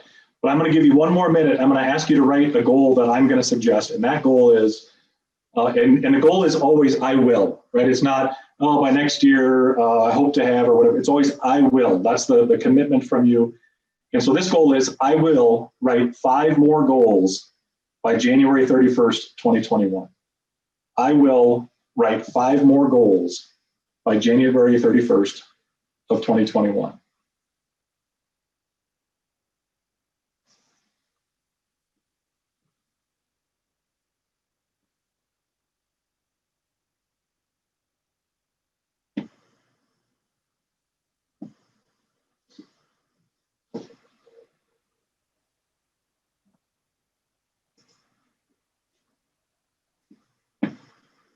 So normally I wouldn't give you that much time for that last one, but it's the holiday season. And the other reason that I didn't use December 31st is I don't want to confuse your goals with your New Year's resolutions. There is a significant difference. We know that 92% of New Year's resolutions are done, not completed, like done being committed to by January 15th. 92% are just not going to happen after the 15th of January. I love going to the gym the first 3 weeks of January. I see all the people I never get to see the rest of the year. It's fantastic. But goals that are specific and written down and committed to and have deadlines and all those different things, it's a way more powerful tool than a resolution. So I want you to, that's why I gave you the January 31st date. Enjoy the holidays, eat way more than you're supposed to, but by January 31st, write those additional goals. And my suggestion is make one of those goals to be committed to goals for the rest of your life. All right, enough on goals. It's another very powerful thing that I hope you will continue to use. So the next key, the fourth key that we're talking about in living in a place where we can choose a positive attitude over a negative attitude when life gives us these choices is taking prudent risks in your life. You know, the other thing we do besides stopping to ask the why question is we start living a life of comfort. We start doing the things that we're comfortable with. We don't want to step out of our comfort zone and do the things that make us uncomfortable. I've already asked you to, or recommended, suggested, whatever you want to call it, that you get uncomfortable and go out and show that appreciation to somebody that least expect it. For that super powerful giving back that you're going to get from it. This is maybe even a little bit bigger than that of taking prudent risks. Now, I'm not talking about things that are death-defying or that are going to get you in trouble and those kind of things, but I am talking about something you've thought about in the back of your head. We've all got those things. They live in the back of our head and we think of them periodically, but we just kind of write them off. And every day we get a year older or a day older, we're less likely to do those things. And what I'm telling you is reach back in there, grab one of those things and bring it forward and do it. The best experience I've ever had with it, and I, again, I'm not, don't take something super extreme, but the one that I did was, I'm terrified of heights. In fact, I'm 6'2", and it's unfortunate that I'm that tall because it's a little scary up here for me. That's how scared of heights I am. So back in the day, and it was like the late 80s, 1989-ish, my wife and I and our young son, and maybe 1990, he was probably 2, we're coming to Rapid City for vacation. We lived in Brookings, and we're coming to Rapid City. First family vacation that we were ever going to take. And when we got to town, we were clear out on the east edge of town, stopped at a truck stop, I'm sure. I just remember getting to a payphone and calling my buddy who lived out in this area. I said, hey, man, we're in Rapid City. You want to get together and hang out a little bit? We're going to be here for a few days. He goes, oh, my gosh, Mike, you're not going to believe this. They just opened this deal south of town. I think it was out kind of where the water slides were at. This is a long time ago. And I didn't really know Rapid City that well then. And he said, they just opened this deal out on the south end of town. It's called Black Hills Bungee. It's going to be awesome. Let's meet out there and we can bungee jump. Now, of course, I'm standing there talking to my buddy. I can't tell him that I'm terrified of heights. So I kind of panic and I'm like, okay, and we hang up.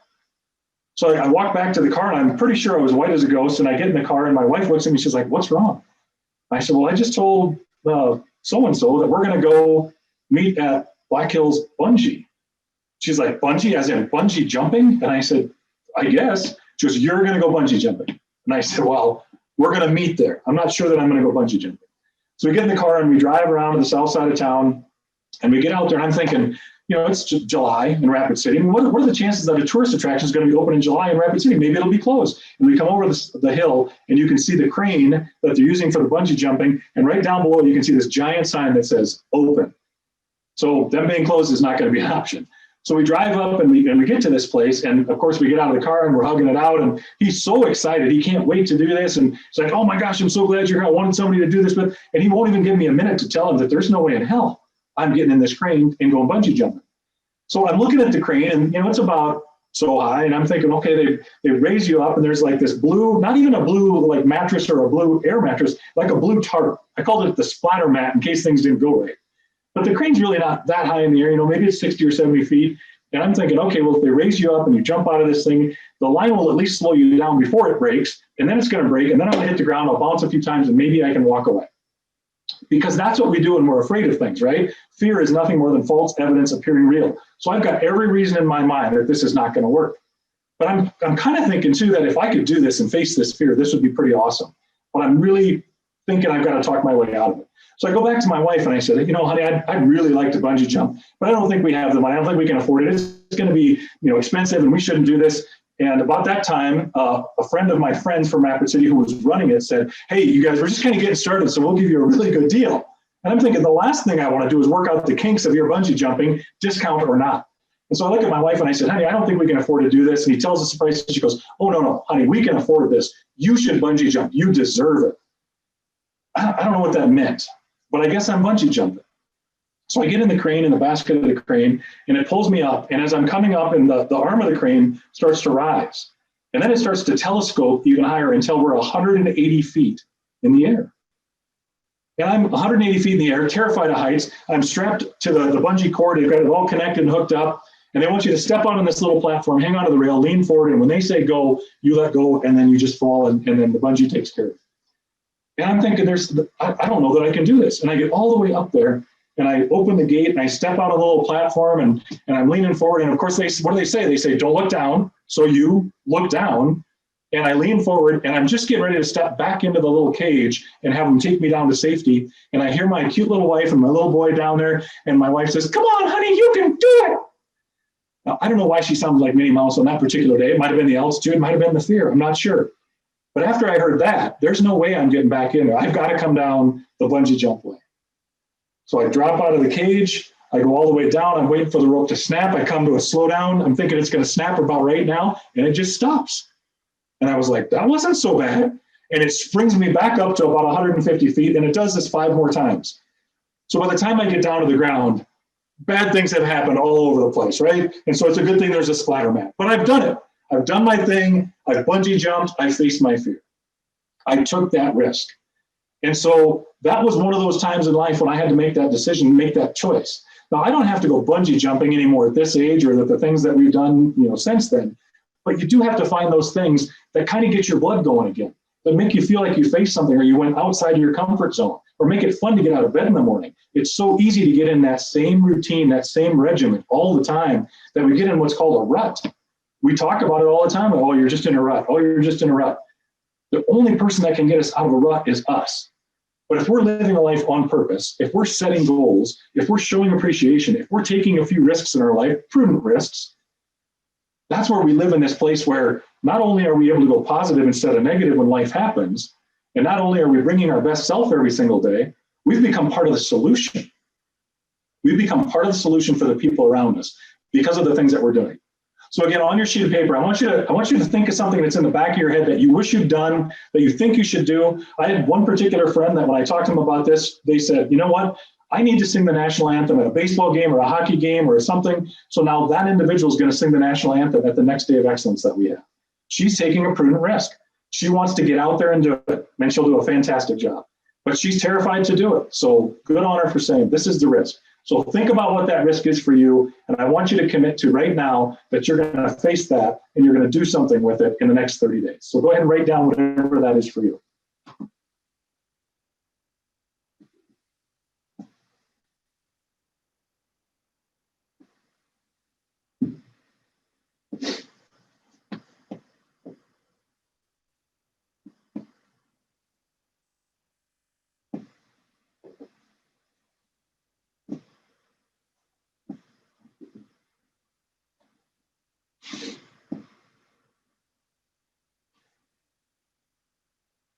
Okay, so that was our fourth key. Finding that prudent risk, face that prudent risk, take something on. So the fifth key for me, for living in a place where excellence becomes our average, we choose positivity over negativity. The fifth key is wanting to bring your best self every single day. You have to want to be your best in order to actually be your best. It sounds redundant, but it's true. We have to want to be that person in order to be that person. Here's what we know. We know that we live in a negative world. We know, according to a study that 3M did a few years ago, that negative comments outnumber positive comments 9-1. That means 9 times the things you're going to hear during the day that are negative outnumber the positive things 9-1. We also know that if somebody says something negative to you or about you, it takes 5 to 7 positive comments to overcome that negative comment to you. And here's the scariest one, the scariest statistic of all. 77% of the time when we talk to ourselves, and we do talk to ourselves, it's okay. Everybody else is doing it. You're okay. But 77% of the time, on average, when we talk to ourselves, we talk negative. That's pretty scary. 77% of the time, we're telling ourselves negative things. If we're not paying attention to that, it's awfully hard to live in a place where your excellence is your average and you're bringing your best self if 77% of the time you're talking negative to yourself. We also know that by the time a young person is 18 years old, on average, they've heard the words can't and no 148,000 times. That's a lot of negative comments. I mentioned that when somebody tells you don't look down, it means do, and we always do. And when somebody says don't look down, we think do look down. When somebody says can't, it doesn't mean can, it means can't. And so when we hear it 148,000 times, can't and no, by the time we're 18, that's a frightening statistic. And then once we get past 18, when probably our parents are the ones that told us can't and no mostly. By the time we get past 18, now we're telling ourselves that. And 77% of the time we're talking negative. That's a frightening place to be. The other thing is we're terrible at taking compliments. When somebody gives you a compliment, they say, hey, you're really good at that, or you look really nice, or you're doing really great. We always say, oh, no, it's no big deal, or, oh, this old thing, I've had it forever. We're terrible at taking compliments, especially in this part of the country, because we're all South Dakota nice, and we don't want to be looked at as being arrogant or conceited.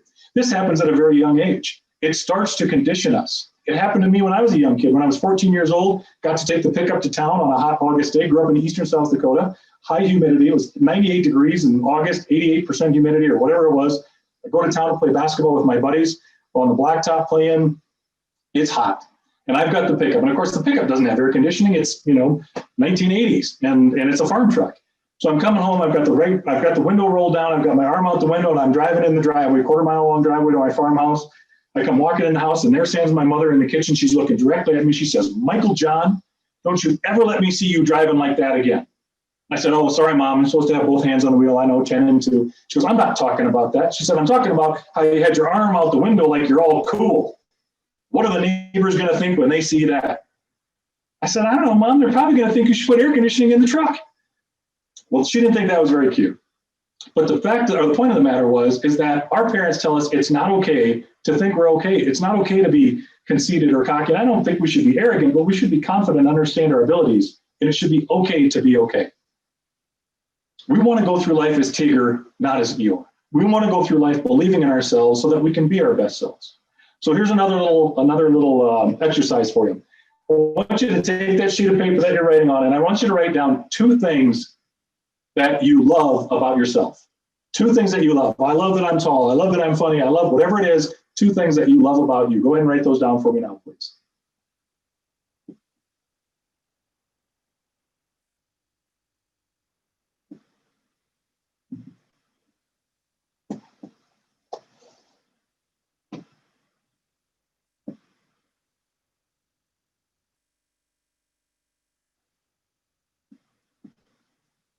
After you've written those 2 things down that you love about yourself, I want you to write 2 things down that you don't like about yourself. So 2 things you love about yourself and 2 things you don't like about yourself.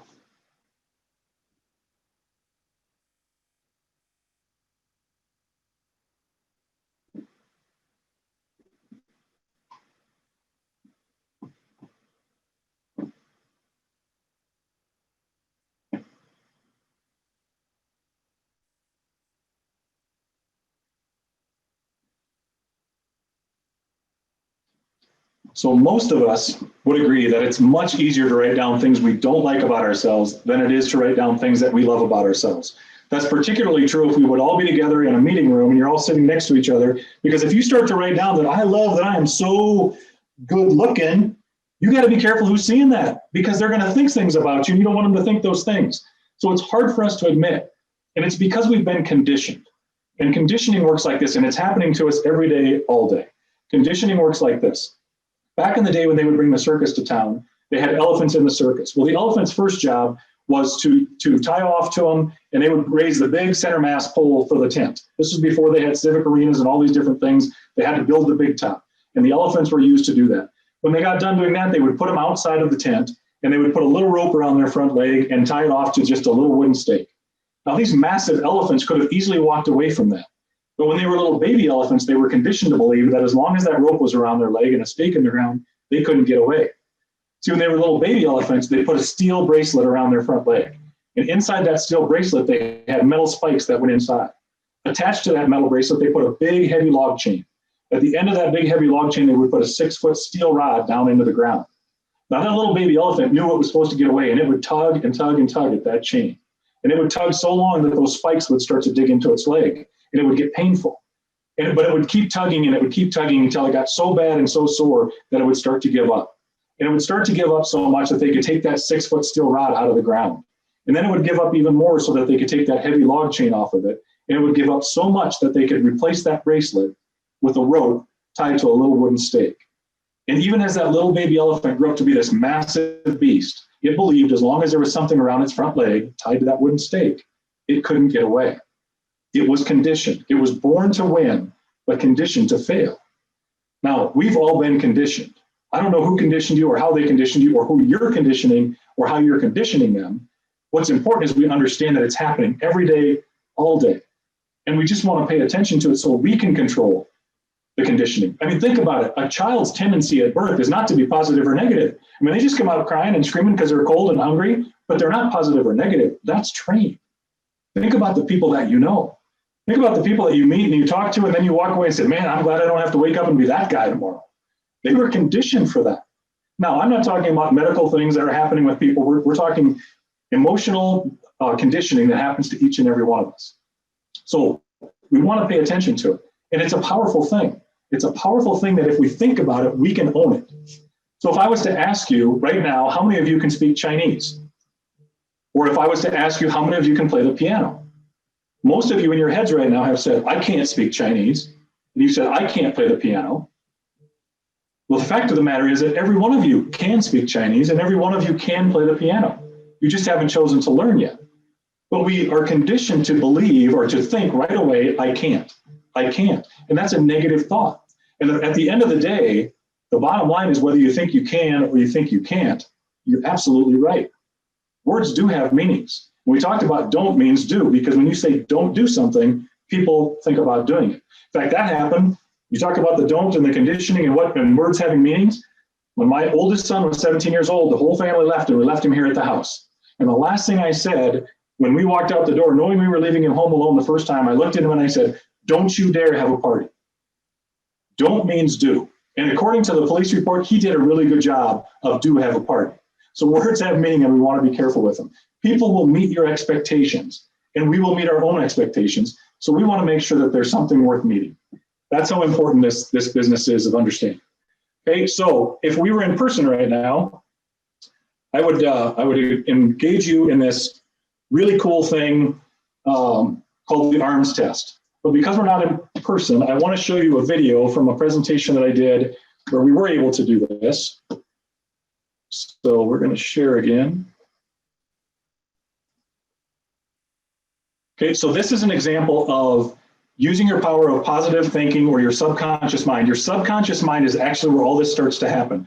You've heard practice makes perfect and you've heard you are what you eat. It's really practice makes permanent and you are what you think. And this is your subconscious mind. What you're about to see is the subconscious mind and the power of it. I'll give you a little more on this after we get done with the video.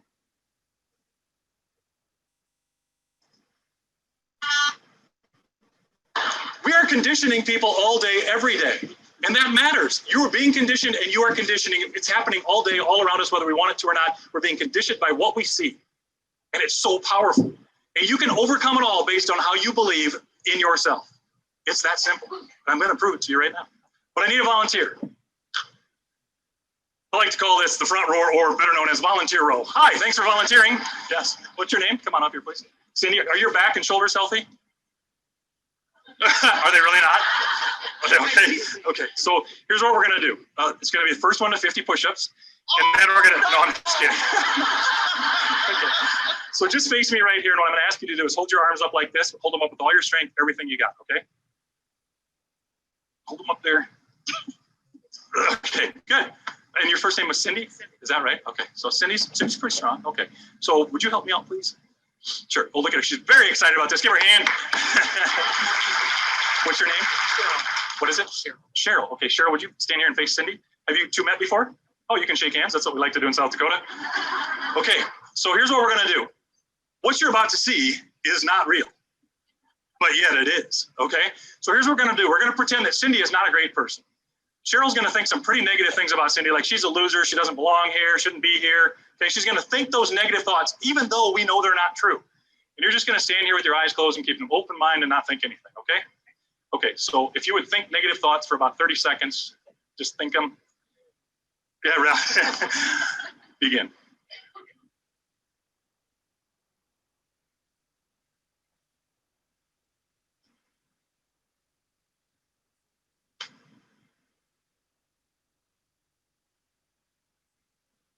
Okay, thanks. Did you think some negative things? Yeah, I don't know. You seem pretty nice, so I busted out a few of my own. Go ahead and have a seat. What? It's got to work, right? Okay, so go ahead and hold your arms up again for me. Hold them up with all your strength, everything you got. Okay. Oh, yeah, that hurt a little. Sorry. Thanks for coming, everybody. I know there's insurance people in the room, so if you could cover down on that, that'd be great. Just stay right there for me if you would, please. And it's Cindy, right? Okay, so just stand here and face all your friends, Cindy. So here's what we're gonna do. In a minute, I want you all to think negative thoughts about Cindy. Okay, she's no good, she's a loser, she doesn't belong here, okay? In a minute, whoa, whoa, stop, just wait. Give me 1 second. What? Oh, sorry. Okay, all right, was that a trick? I feel like I got a hug, I don't know, taking it. Okay, so go ahead and close your eyes. Okay, think negative thoughts.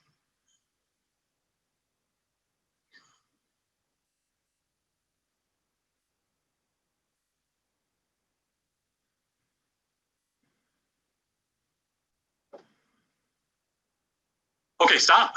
Go ahead and put your arms up for me. Hold them up with all your strength, everything you got. Very nice. So she comes up here. She's got some strength in her arms. Cheryl comes up, thinks negative thoughts about her. She loses her strength. The entire room starts thinking negative thoughts. She should have passed out. But she was actually stronger that time than she was the first time. How is that possible? She was thinking positive thoughts. What were you thinking to yourself?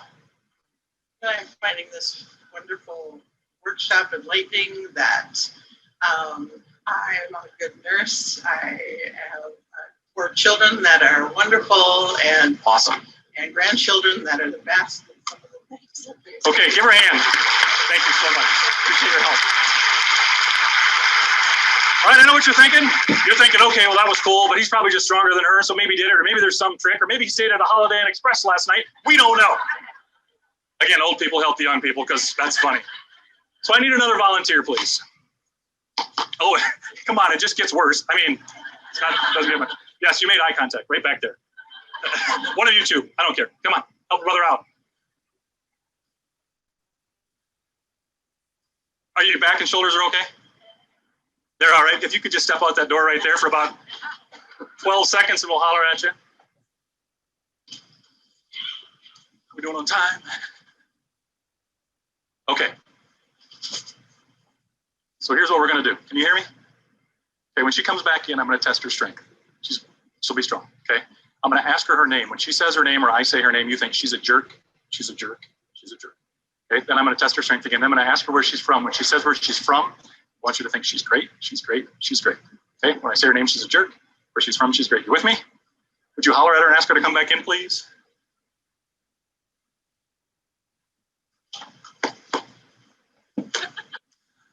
Talk amongst yourselves. Come on up here, please. All right, come on up here. We're just gonna do the same thing. We're gonna test your strength. So if you could turn around and face your 400 friends, that would be awesome. Okay, hold your arms up like that for me. Hold on with all your strength, everything you got, okay? You work at a gym here in town? What's that about? What's your name? Ashley. Ashley, yes. I like that, Ashley. I'm Mike, nice to meet you. Okay, go ahead and put your arms up for me again. Let's do that one more time. Let's see how strong you are.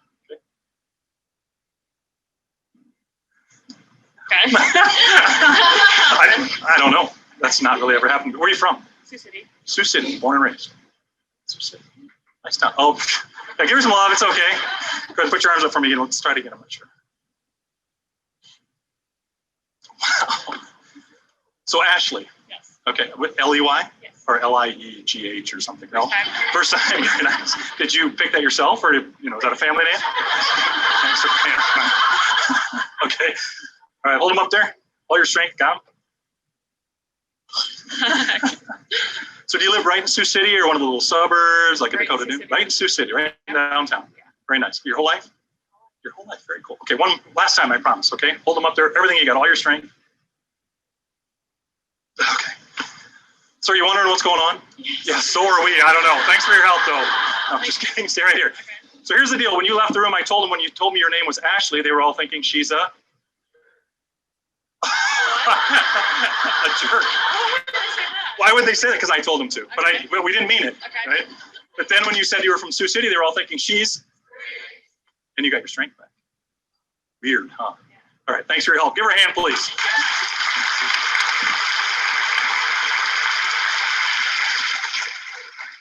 So it's not magic, all right? I will show you a magic trick at the very end if we have time, but it's not magic. It is real. And I want you to know how real it is. So I know it's really tight in here, but if there's a way that in a minute you can stand up and partner up and try this, I want you to experience this. Because the power of you is unbelievable. And I will explain how it works when we're all done. So in a minute, I'm going to ask you to stand up and pair up. Once you're paired up, I want to test the taller person's strength. So the taller person will put their arms out like this. The not as tall person, very politically correct. Did you get that? Okay. The not as tall person, you have to get in their bubble, get your hands out on their wrist, and we're just seeing how strong they are. And then you can see if there's a difference in strength the second time. Okay. So if you would please stand up, pair up, and give me your attention back, please.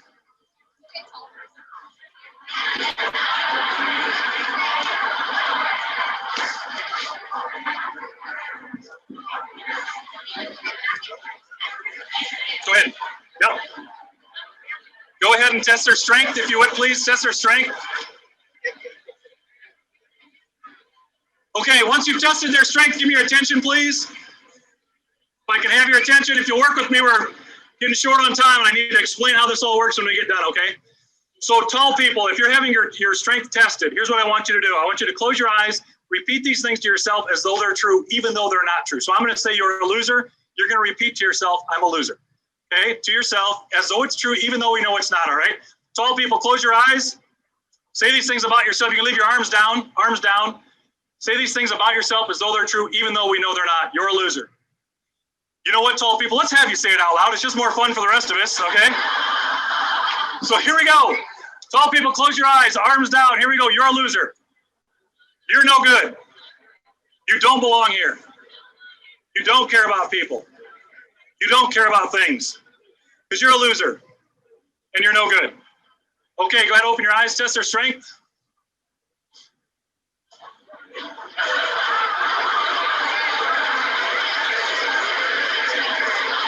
Okay, if I can have your attention, please. If you felt a difference in strength, give me an uh-huh. All right, tall people, we got to fix you. I can't have you walk around the building. Okay, yeah, I'll share here. Okay, so I'm not sure how well that came across. Hopefully you could kind of see it and make heads or tails of what we were doing. But the bottom line was, and the reason I wanted you to see that is because of the power of that. And at the end of the day, it boils down to your subconscious mind. So when they come up and we test their strength and their whatever their strength is, when the person thinks negative thoughts about them, or they even the person that left the room that doesn't even know what's happening, when there's positivity or negativity happening, that has an effect on our physical, mental, and emotional capabilities. And so what you saw there was a test where it worked on the people that I was doing it to, but what's more importantly, in that room, that happened to be the Women in Business Conference in Sioux Falls a few years ago, 400 people in that room, and 95% of the people that do that have an absolute change in their physical ability. I mean, I've had people's knees buckle when we're testing their strength after we've thought negative thoughts about them for a period of time. And so really what it's the whole point of it is to help you understand that if we're not paying attention, if we're letting life happen and all the negativity around us without doing something on purpose to change that story, then we're not able to be at our highest capacity. And so it's very unfortunate that I can't have you participate in that. The most telling part of that entire thing, while it's entertaining to watch the people, when you participate in it, you can see it happening. And I'd be happy to share that video if you want to see it or you want it on your computer so you can watch it. What's incredibly, I guess, rewarding for me is the people that come back after one of those seminars and they tell me they went to work and they did it, or they had a social gathering and they did it at the social gathering. There is no trick to it. It comes from a book called Your Body Doesn't Lie, which is written by Dr. John Diamond, and it is called the ARMS test. And it just really is proof that our mind has the power over our body and our psyche. And it's an unbelievable way to help understand the difference that how we think, the difference that makes. So backing up to goals, and I told you there was something that I learned a few years ago that was a game changer for me for goals. That game changer is positive affirmations. Now, I'm not talking about the kind of positive affirmations from Saturday Night Live and Stuart Smalley. Similar, I guess, but not the same. It's really taking the goal that you wrote, or those things that you wrote that you don't like about yourself, and changing the concept. So the goal that I wrote, a goal for me was to lose 25 pounds and get in the best shape of my life. The positive affirmation for me was, I was physically fit and weighed 220 pounds. That's where I wanted to go. So I started telling myself I was already there. There's lots of different versions of people doing that. They call it fake it till you make it, or whatever they want to call it, whatever works for you. But it's the power of your mind. It's using the power of your mind. And it'll work on anything. It'll work to help you with a goal. It'll work to help you with an improvement of something you don't like about yourself. It can change who you are. I've been in the military my whole adult life. I joined when I was 17. For the first 15 years, I was not a morning person. But the Army is stuck on this whole get up and do more before 9 a.m. than most people do all day. And apparently they weren't going to change for me. So I needed to change for them. I needed to become a morning person. I simply started telling myself that I love mornings, and I started to become a morning person. I know it sounds simplistic and ridiculous sometimes on the surface. My ask again, these are all recommendations and challenges and opportunities for you. My ask is for you to go back and look at those goals that you wrote, to look at the things you wrote that you don't like about yourself, call them things that you'd like to improve instead of things you don't like. It's just a more positive way to think about it. Write a positive affirmation as though you're already there. If your goal was to lose weight, your positive affirmation should be, you're already at, I am physically fit and at that weight. The positive affirmation, addition to goals, to life changes, to living on purpose and understanding what's happening around us and the impact that it's having through the power of that ARMS test, positive affirmations are a game changer. If you learn nothing else, if you take nothing else from this presentation, writing positive affirmations, if you're one of those people like I used to be, and still to some degree you can be, but at 2:30 every afternoon, I had to go get my Diet Coke. I was so tired, I had to go get my Diet Coke. Instead of going to get a Diet Coke now, I start telling myself at about 1 o'clock, I am full of energy and love to work all day, every day. I am full of energy and love to be up and about all day, every day. I don't need a Diet Coke in the afternoon anymore. I find energy because it's already there. It's already there. It's just, and if you think about it, when you come home at night, if you have to go clean the garage, you're tired. If you come home at night and you get to go play golf, you're not tired. It's the same person in the same situation, but we have the ability to go either direction. And most of it is just based on how we feel about the task at hand. So we can use our mind in much more powerful ways than we think we can. And these are a couple of ways for you to do that. So that's what I would offer for that. Okay, so that was the 5th key, wanting to bring your best self in order to bring your best self. The last one is to foster solid relationships. And hopefully, Amber, you can just give me a nod if these went out. Did this handout go out to the participants?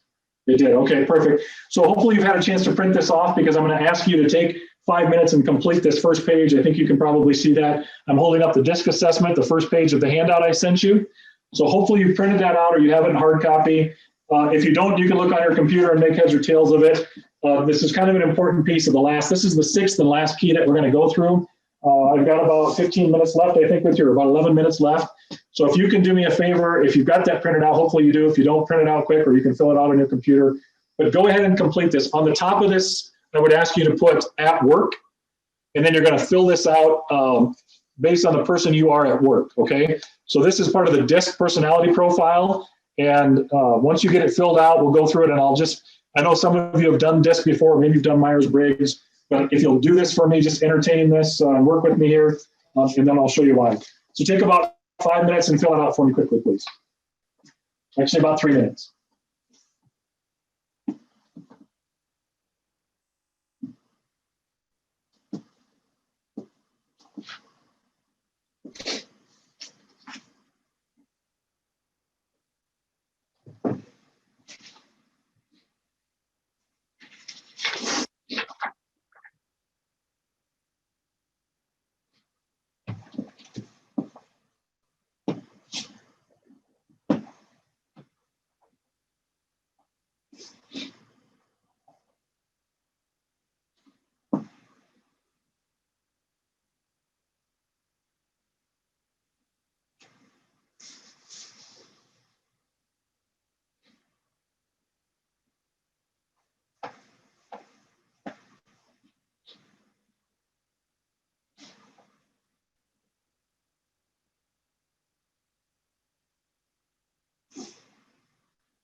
And if you get that all filled out, then you're going to total the columns on the bottom.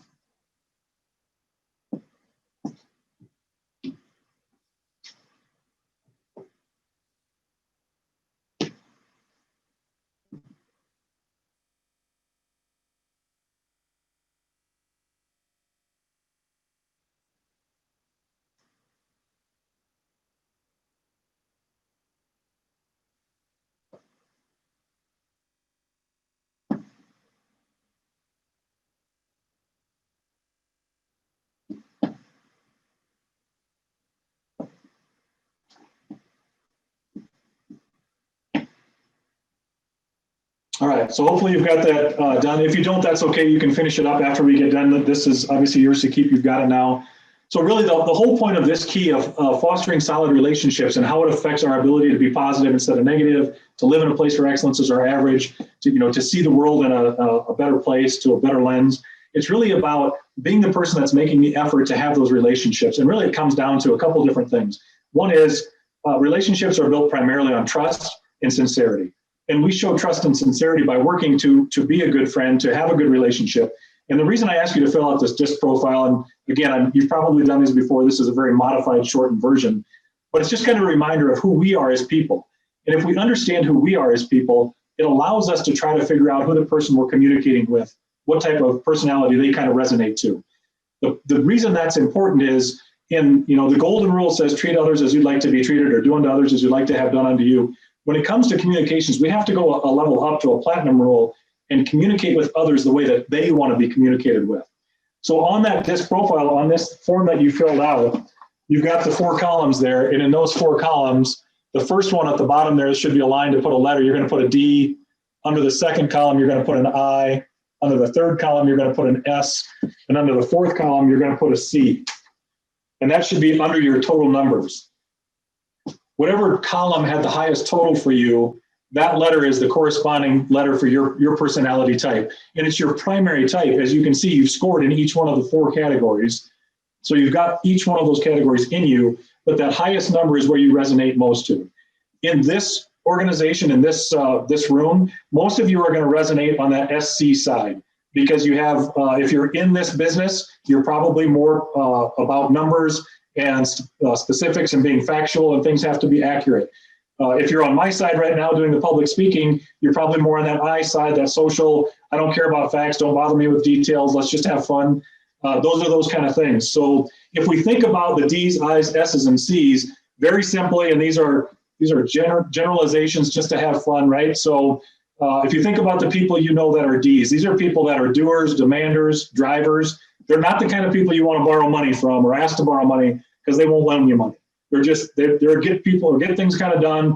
They're more about results than they are about people.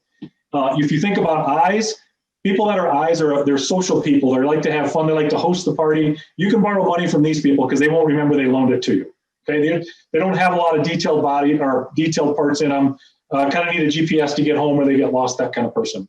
S's are really that person that you can trust. They're the kindergarten teacher, Mr. Rogers, those kind of people. And C's are very detail oriented. They're very, you don't want to borrow money from these people. They'll charge you compound interest and late fees. Okay, so those are our D's, I's, S's, and C's. So why does that matter? So if you go to the second page of your handout, it gives you just a little, this is reading people differently, right? And so this is just another way for you to understand the people that you're dealing with. Again, if you're trying to build relationships, you're trying to use it for good and put yourself in a positive place, you want to understand who those people are. So you look at those quadrants of D, I, S, and C, and you think, these are the people that I want to communicate with, build relationships with, and I want to understand. So go to your third page where we've got the strengths, weaknesses, and needs. Okay, so if you look at the strengths, weaknesses, and needs, and if you had time to complete it and you know what you are, a DISC, most of us kind of know where we fall. I want to help you fill in the fears column real quickly, okay? So when you talk about what are people's fears? So when we talk about D's, their fear is being taken advantage of, because D's get things done, so they fear being taken advantage of. When it comes to I's, they fear loss of recognition or they fear being left out. They want to be part of the group. They want to have fun and be part of the group. S's fear loss of security. They do not like change. They like things to stay the way they are, and they fear a loss of security or change. And C's fear criticism. They work very hard to get it right, and if they don't get it right, they don't like to be told that. And if we do have to tell a C that they did something wrong, we want to be very careful about how we go about that. Okay, so if you look at your last page of that handout, determining another style. This is the moneymaker right here, okay? Again, I apologize, we're kind of running out of time, but this is where you make your money, okay? So if you look at page 4, handout number page 4, right in the middle of that page in big capitalized bolded letters, it says observed behavior. Circle observed behavior for me. Because that's the first thing we're gonna do. If we're trying to get to know people as people, if we're trying to build relationships, if we're trying to be out in front of showing people that we care about them and build that trust and sincerity, the first thing we need to do is observe their behavior, and we can determine what style they are. So if you're observing my behavior for the last 87 minutes, you can decide if I'm more outgoing or more reserved.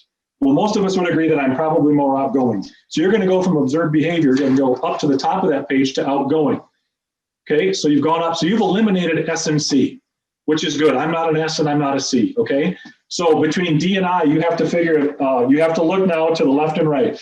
Am I more about the task, the bold letter in the middle of the page now more about the task, or more about the people? Okay, and so most of the time when I do this live in person, the group kind of goes, well, half will say task, half will say people, which is exactly right. Because if I'm Mike the Army guy, I'm pretty worried about the task. If I'm Mike the professional speaker guy, I'm pretty worried about the people. But in all settings, I'm a DI, I'm not an SC. I don't have a critical thinker bone in my body. If at the end of the month, if my bank account doesn't balance, I switch banks, okay? I'm a DI. It's pretty easy to figure me out. So if you're gonna communicate with me, you go back to those tools in the handouts, and you see if I'm communicating with somebody who's a high I, they want to talk about their kid's soccer game and the party they had last night and then the new clothes they bought. That's how I communicate with an I. If I do that with a C, they're going to know I'm wasting their time. They want to talk about facts and details. Again, generalities doesn't mean we can't do some of both. But if I'm trying to be respectful of somebody's time and build that relationship, understanding who they are helps me understand how they are, and that allows me to build trust and confidence with those people. And the last thing I will tell you about building relationships, and what I think is so incredibly important in relationships, is get to know people as people. Think about the people that you know. I'm not talking about family and friends that you've known for 30 years. The people that you know that are coworkers, they volunteer on a committee with you, and you call them friends and you say you know them. But think about that. How deep do you really know them? Do you know their spouse's name? Do you know their kids' names? Do you know their parents' names? Do you know where they grew up? Do you know what their first job was? Do you know what their last job was? What makes them tick? And are you close enough friends that they would tell you something about themselves that they won't tell most other people? Those are the type of relationships that when we have those in our life, they help us to live a positive life. They help us to be excellent as our average. They help us to go positive instead of negative, because we've taken the time to get to know people as people, to care about them, to be sincere, and to make things happen. Two things, and I'll stop and see if there's any quick questions and get you back to your meeting. The last two things I'll share with you. Number one is never, ever, under any circumstances, fry bacon naked. Now, I know that seems pretty obvious, right? Why would you do that? The splatter would be dangerous. A lot of the things we've talked about today, some of you are going to get off this call and be like, yeah, I've heard some of that stuff before, or yeah, that'll probably work. It seems pretty simple. This is mental and emotional fitness. It's the hardest thing to do. But if we get this right, everything else takes care of itself. If we commit to our own mental and emotional fitness, everything else will come along. And then the final thought is, Mark Twain said a long time ago that if you have to eat a frog today, eat it for breakfast. And the whole point of that is, if there's something hanging over your head that you don't want to do or that you have to get done, get it done and get it out of the way. It's really hard to go positive all day, every day, if something's hanging over your head. So if you have to eat a frog, eat it for breakfast. With that, I'll see very quickly if there's any questions. I think I'm about out of time. Amber, I'll let you decide if there's time for questions or not. But anyway, thank you so much. It's been my honor to be with you. Best of luck to all of you, and God bless. Thank you. Well done, Mike. Really appreciate a lot of great takeaways there, and definitely I wrote a lot of notes down myself and things I can take back to my personal and professional development, as well as how we lead our teams through this difficult time. But remember to take care of ourselves, especially going into the holidays and taking this breather for everybody that's been through a lot this year. So appreciate that. Anybody have any questions or thoughts from Mike? Mike, maybe do you want to just quick tell us a little bit about your book, a few sentences about your book, and I've told this team that we'll be sending that out via mail. Yeah, so the book I published about 1.5 years ago, it's called It Starts With Attitude. A lot of the things we talked about today are going to be in there, a little more detail, and so I hope you enjoy it. I'll get these to Amber so she can get them out to you. And this was another one of those goals things, right? I talked for years and years about writing a book, but until I sat down, wrote a goal to get it done, it just never happened. But glad to have done that, and a lot of great stuff in here, again, from other people that I've learned from that I hope you can find some takeaways in, and would love some feedback. My website's in there, and so if you want to reach out, if there's anything I can do for you, mike.oster@osterconsulting.com. That's great. Thanks, Mike. All right. Thank you, guys. Have a great day. You too. Bye. All right. So we can, just got to get my screen all situated here. Can go ahead and take a quick, brief 5-minute break, and then we can kick off our networking event. I think I might hand it over, if that's okay, to, is it Jenna or Brianna that's maybe going to help us get that set up? Is that okay? Yep, this is Brianna. I'll be the one running through the trivia game. Okay. Yep. So when we regroup in 5 minutes, everybody go grab their beverage of choice, whatever's appropriate in your surroundings.